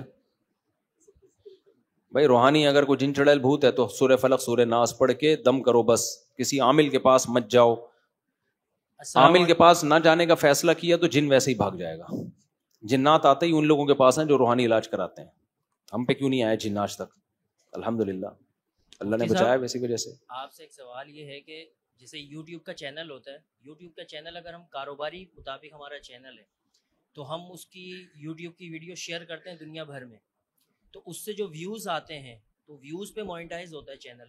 ہاں, تو ویوز تو دنیا کے کسی بھی کونے سے آ رہے ہیں, اس میں چاہے یہودی ہو, چاہے کوئی بھی ہو, مسلم ہو, کوئی بھی ہو, تو اس کے ویوز سے جو پیمنٹ آئے گی, جو یوٹیوب ہمیں پیمنٹ دے گا, وہ حلال ہوگی؟ حلال ہوگی بھائی. ویوز چاہے یہودیوں کے ہوں عیسائیوں کے, اس سے کیا فرق پڑتا ہے؟ آپ اپنی پروڈکٹ کسی کو بھی بیچتے ہو تو آمدن تو حلال ہے نا. دیکھو یوٹیوب کی آمدن حلال کیوں ہے یہ سمجھو. یہ فقیہ کا کام ہوتا ہے, مفتی کا کام ہوتا ہے کسی چیز کو اینالائز کرنا. یوٹیوب آپ کو جو پیسے دے رہا ہے وہ یوٹیوب پہ جو ایڈ چل رہے ہیں اس پہ لڑکیاں نچوانے کے نہیں دے رہا, وہ نہ ان ایڈ کو لڑکیوں کی وجہ سے دیکھا جا رہا ہے. یوٹیوب آپ کو پیسے دے رہا ہے کمپنی کی پروڈکٹ کو پروموٹ کرنے کے, جو فی نفسی ہی ایک جائز کام ہے, بشرطے کہ وہ پروڈکٹ حلال ہو. سمجھتے ہو؟ اس میں جو موسیقی اور غیر شرعی چیزیں آ گئی وہ ضمنن ہیں, پیسے ان کے نہیں مل رہے آپ کو. اس کی مثال ایسے, شیمپو کی بوتل جب دکاندار بیچتا ہے تو بوتل کے اوپر ایک حسینہ کی تصویر ہوتی ہے, لمبے بال, اور اسی ہو سکتا ہے اسی سے متاثر ہو کے وہ بوتل لی ہو. سمجھ رہے ہو نا؟ تو اٹریکشن میں اس کا دخل تو ہوتا ہے لوگوں کو متوجہ کرنے میں. پیسے جو لوگ دے رہے ہوتے ہیں وہ شیمپو کے دے رہے ہوتے ہیں, اس تصویر کے نہیں دے رہے ہوتے. اب دکاندار تصویر بھی تو بیچ رہا ہے نا ساتھ میں, لیکن کیا دکاندار کی ارننگ کو حرام کہا جائے گا اس بیس پہ کہ تصویریں, فحش تصویریں بیچ رہا ہے؟ وہ کہے گا بھائی یہ تصویر تو کمپنی نے لگا دی میری پرمیشن کے بغیر, نہ میرا اس کے لگانے میں کوئی دخل, نہ اس کے بنانے میں کوئی دخل ہے, میں تو شیمپو کی نیت سے بیچ رہا ہوں تو مجھے اس کے پیسے مل رہے ہیں. اب کمپنی نے لگا دی تو یہ کمپنی کا ہیڈک ہے, میرا ہیڈک نہیں ہے, میرے اختیار میں بھی نہیں ہے. تو آپ جب گوگل کو اپنا چینل مونیٹائزیشن کے لیے دیتے ہو تو گوگل سے آپ کا ایگریمنٹ ہوتا ہے کہ کمپنیوں کے ایڈ, یعنی ان کی پروڈکٹ کو پروموٹ کرنے کے لیے آپ ایڈ چلا سکتے ہیں, اور اس ایڈ کے آپ پیسے لیں گے تو ہمیں بھی دو پیسے, کیونکہ خود بھی تو لے رہے ہو, ہمیں بھی دو پیسے اس کے. تو ایڈ اگر جائز چیز کا ہوگا تو اس کی ارننگ حلال ہوگی, ناجائز چیز کا ہوگا تو ارننگ حرام. باقی اس میں جو بے حیائی کا عنصر ہے, نہ وہ آپ کے کہنے سے آیا ہے نہ وہ آپ کے اختیار سے آئے. جن کمپنیوں نے وہ بنایا ہے ناجائز, وہ تو گناہگار ہوں گی, یا جس نے وہ بنایا وہ بھی گناہگار ہوگا, لیکن ارننگ حرام نہیں ہو سکتی اس بیس پہ, کیونکہ ارننگ اگر اس بیس پہ حرام ہو گئی تو پھر تو بہت یہ حرمت بہت آگے تک جائے گی. کچھ اسکالر ہیں جن کے کھوپڑی وپڑی تو ہے نہیں ان کے پاس, انہوں نے کہہ دیا یوٹیوب کی ارننگ حرام ہے, حرام ہے, حرام ہے, بڑے مزے سے. اور پھر مولوی یوٹیوب کی ارننگ کو حلال کہتے ہیں, ان کی دکانیں منجن جو ان کی عادت ہے. لیکن یہ نہیں پتا کہ اگر یوٹیوب کی ارننگ حرام ہے تو پھر ٹیلی ویژن میں کام کرنے والے جتنا بھی عملہ ہے سب کی حرام, کیونکہ سب کو ایڈورٹائزمنٹ کی سے تنخواہیں ملتی ہیں. پھر صرف ڈراموں فلموں کی حرام نہیں ہوگی, بلکہ کوئی مذہبی اسکالر آ رہا ہے نیوز چینل پہ خبریں پڑھ رہا ہے, اس کی ارننگ بھی کیا ہے بھائی. جیو ٹی وی میں جو نیوز اینکر ہے جو صرف خبرنامہ پڑھنے کے لیے آئے, ہم تو کہتے ہیں اس کی آمدن حلال ہے. لیکن جو اسکالر کہہ رہا ہے نا کہ یوٹیوب کی ارننگ حرام ہے, تو اس کو چاہیے کہ وہ یہ کہے کہ جیو نیوز کے جو نیوز اینکر ہے اس کی ارننگ بھی کیا ہے حرام. کیونکہ جیو ٹی وی جو پیسے کماتا ہے یا ایکسپریس ٹی وی پیسے کماتا ہے, بول ٹی وی پیسے کماتا ہے, وہ ایڈورٹائزمنٹ سے ہی تو کماتا ہے. اس ایڈورٹائزمنٹ کیا تہجد گزار داڑھی والے لوگ دکھا رہا ہوتا ہے. وہ کون سا ایڈ ہے جس میں نیک پرہیزگار باپردہ عورتیں آ رہی ہوں؟ تو پھر اس کی ارننگ حرام ہوگی, اور وہ اسی ارننگ سے نیوز اینکر کو بھی پیسے دیتے ہیں, جاوید چودھری کو بھی اسی سے پیسے ملتے رہے ہیں, اور وہ دوسرے مشہور مبشر لقمان کو بھی. تو یہ سارا نزلہ مولویوں پہ کیوں گرا رہے ہو؟ میں نے جہلم والی سرکار سے یہ سوال کیا ہے, لیکن سرکار کی عادت ہے جب اپنے اگینسٹ سوال جاتا ہے تو وہ پرچی ایسی گھومتی ہے نا, وہ کسی کو کانوں کان خبر نہیں ہوتی گئی کہاں. وہ پرچی لکھنے کی بھی جہلم سرکار اکیڈمی میں وہی سوال پوچھا جائے گا جو جہلم سرکار کی طرف سے پرمیشن ہوگی. ایسا نہیں ہے کہ آپ کچھ پوچھ لیں, نا نا نا, پابندی ہے. تو انہوں نے بول دیا مفتی طارق مسعود صاحب کا یوٹیوب چینل, فلانے مولانا کا یوٹیوب, یہ حرام کما رہے ہیں, یہ حرام آمدن. لیکن ہم تو ایک اصولی بات کر رہے ہیں کہ جائز ہے تو سب کے لیے جائز ہے, ناجائز ہے تو سب کے لیے ناجائز ہے. تو اگر یہ حرام ہے تو پھر جتنے ولاگرز ہیں سب کی تنخواہ حرام ہے. پھر جاوید چودھری جو یعنی جو جیو ٹی وی پہ اور مختلف ٹیلی ویژن چینل پہ مبشر لقمان اور جتنے بھی صحافی ہیں سب کی آمدنیں کیا ہو گئیں حرام, جن کو بھی ٹی وی سے. کیونکہ ٹی وی کیا لوگوں کو حج کرا کے تھوڑی پیسے کماتا ہے, وہی ایڈورٹائز دکھاتا ہے, اسی ایڈورٹائز سے آمدن آتی ہے, اسی آمدن کو وہ اپنے عملے میں تقسیم کرتا ہے. ہاں ٹی وی میں ڈراموں فلموں والوں کی آمدن کو ہم حرام کہتے ہیں کیونکہ وہ تو بے حیائی ہے, وہ تو ان کو تو پیسے اس چیز کے مل رہے ہیں. لیکن اگر ٹیلی ویژن میں کوئی نیوز چینل ہے آپ کا, کوئی جائز کام ہے, تو اس کی آمدن جائز ہے, حالانکہ وہ آمدن بھی اشتہارات کی ہوتی ہے, سمجھتے ہو. تو اس میں ہم یہی کہتے ہیں بھائی اشتہار میں اگرچہ لڑکیاں دکھانا ناجائز ہے, لیکن پیسے لڑکیاں دکھانے کے نہیں دے رہی کمپنی کہہ رہی ہے میرا شیمپو دنیا میں بکے, میرا صابن دنیا میں پروموٹ ہو رہا ہے, اس کے پیسے ہم دے رہے ہیں آپ کو. اس لیے اگر شراب کا ایڈ چلے گا تو وہ اس کی ارننگ حرام ہوگی, اور اگر جائز چیز کا ایڈ چلے گا تو ارننگ حلال ہوگی. اگرچہ اس میں ناجائز چیز آ رہی ہے وہ نہیں آنی چاہیے, اس کے خلاف احتجاج کرنا چاہیے, تو ارننگ حرام نہیں ہو سکتی. تو ورنہ تو یہ ساری ارننگ لوگوں کی ارننگیں حرام ہو جائیں گی. لیکن وہ سرکار نے فتوا دیا, کیونکہ فتوا سیکھا تو ہے نہیں, کہیں سے پتا وتا بھی نہیں ہے, دارالافتاء سے کبھی کوئی تعلق بھی نہیں رہا, بیٹھے خود ہی کتابیں پڑھ کے دے مار 4.5 فتوے, اور پھر ان فتووں کی بیس پہ مولویوں کی ارننگ حرام اور مولوی یوٹیوب سے کما رہے ہیں. جب سوال پوچھا گیا کہ یہ تو سارے صحافیوں کی تنخواہیں پھر حرام ہے, صرف مولویوں کی تھوڑی ہے, سارے نیوز اینکر, الجزیرہ کے نیوز اینکر کی تنخواہ بھی حرام, اور جتنے بڑے بڑے چینل ہیں سب کے تنخواہیں حرام. تو وہ سوال کا آپ تک کوئی جواب نہیں ملا. تو یہ صرف ایک بندہ ہے جو مولویوں پہ ٹھڑک نکالنے کے لیے بیٹھا ہوا ہے, جب سوال اگینسٹ جاتا ہے تو چپ کر کے بیٹھ جاتے ہیں, وہ تو ایسے گھماتے ہیں سوال کو, دعویٰ ہی چینج ہو جاتا ہے بعض دفعہ. تو سمجھتے ہو. اور کوئی سوال؟ مفتی صاحب میرا سوال ہے کہ یہ اگر ہم جیسے ابھی میں نے پہلے اکثر مساجد میں دیکھا ہے خطبے کے دوران جمعہ والے دن بیساکھی استعمال ہوتی تھی, اب وہ کیوں نہیں ہوتی؟ اور کافی ٹائم سے میں یہ چیز نوٹ کر رہا ہوں نہیں ہوتی. دیکھو بہت سے علماء خطبے کے دوران بیساکھی استعمال کرتے ہیں, لیکن اس کا کوئی ثبوت نہیں ملتا, ہمیں کوئی ثبوت نہیں ملتا, اس لیے میں نہیں استعمال کرتا. وہ جو کر رہے ہیں ان کو کرنے دیں. علماء نے یہ بات لکھی ہے کہ جو علاقہ تلوار کی زور سے فتح ہوا ہو, جہاں اسلام آیا ہو تلوار سے, جنگ ہوئی ہو, وہاں تلوار ہاتھ میں لے کے امام کو خطبہ دینا چاہیے, تاکہ ایک اسلام کی شوکت کا اظہار ہو. تو ایک خاندانی بات لکھی ہے کہ بھئی یہ جہاد سے فتح ہوا یہ علاقہ, تو اب تلواروں کا دور تو کیا, اب تو کلاشن کوفوں کا ہے, بم ہاتھ میں لے کے پھر خطبہ دے انسان. اس سلسلے میں حاضر ہوا تھا میں, تو پھر وہی اکیلا ہی ہوگا, باقی پبلک گھر بیٹھی ہوئی ہوگی. مفتی صاحب ہم لوگ انڈیا سے آئے آپ سے مصافحہ کرنا ہے.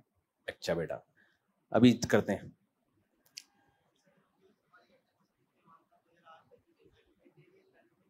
بس جو امام صاحب کر رہے ہیں چھوڑ دو اماموں کی جان یار, ان سے اچھی چیزیں سیکھو. اب ایک بیساکھی کو پکڑ کے امام صاحب پتہ نہیں کیا کیا, چھوڑ دو. جو آپ کو اچھی باتیں بتا رہے ہیں, امام کا ایک احترام بھی تو ہے نا. نہیں سنت ونت نہیں ہے بیساکھی سے. امام جو ہے نا اپنی مسجد کا امام, اس کو محبت دو, اس کی قدر کرو, اس کی غلطیوں کو, چھوٹی موٹی غلطیاں جو ہر ایک سے ہوتی ہیں, اپنے باپ کی جیسا سمجھو اس کو. پورا سیدھا اپنے ابا کو کر سکتا ہے کوئی دنیا میں؟ احتراماً چپ ہو جاتا ہے یار. تو ایسے ہی جس کے پیچھے نمازیں پڑھتے ہو سارا صحیح تھوڑی کر سکتے ہو اس کو. جو صحیح ہے, جو تھوڑا بہت غلط ہے بولو کوئی بات نہیں یار, اس کے پیچھے نماز پڑھتے ہیں, جانے تو ہم سے تھوڑی سوال ہوگا. ہاں ایسا نہ ہو کہ وہ کرپشن شروع کر دے اور دھاندلیاں شروع کر دے. جامعۃ الرشید کے جو بانی ہیں ان کا کیا موقف ہے ویڈیو کے بارے میں؟ جامعۃ الرشید کے جو بانی حضرت مفتی رشید احمد صاحب ویڈیو کو جائز نہیں سمجھتے تھے. بس ان سے اختلاف ہے ہمارا.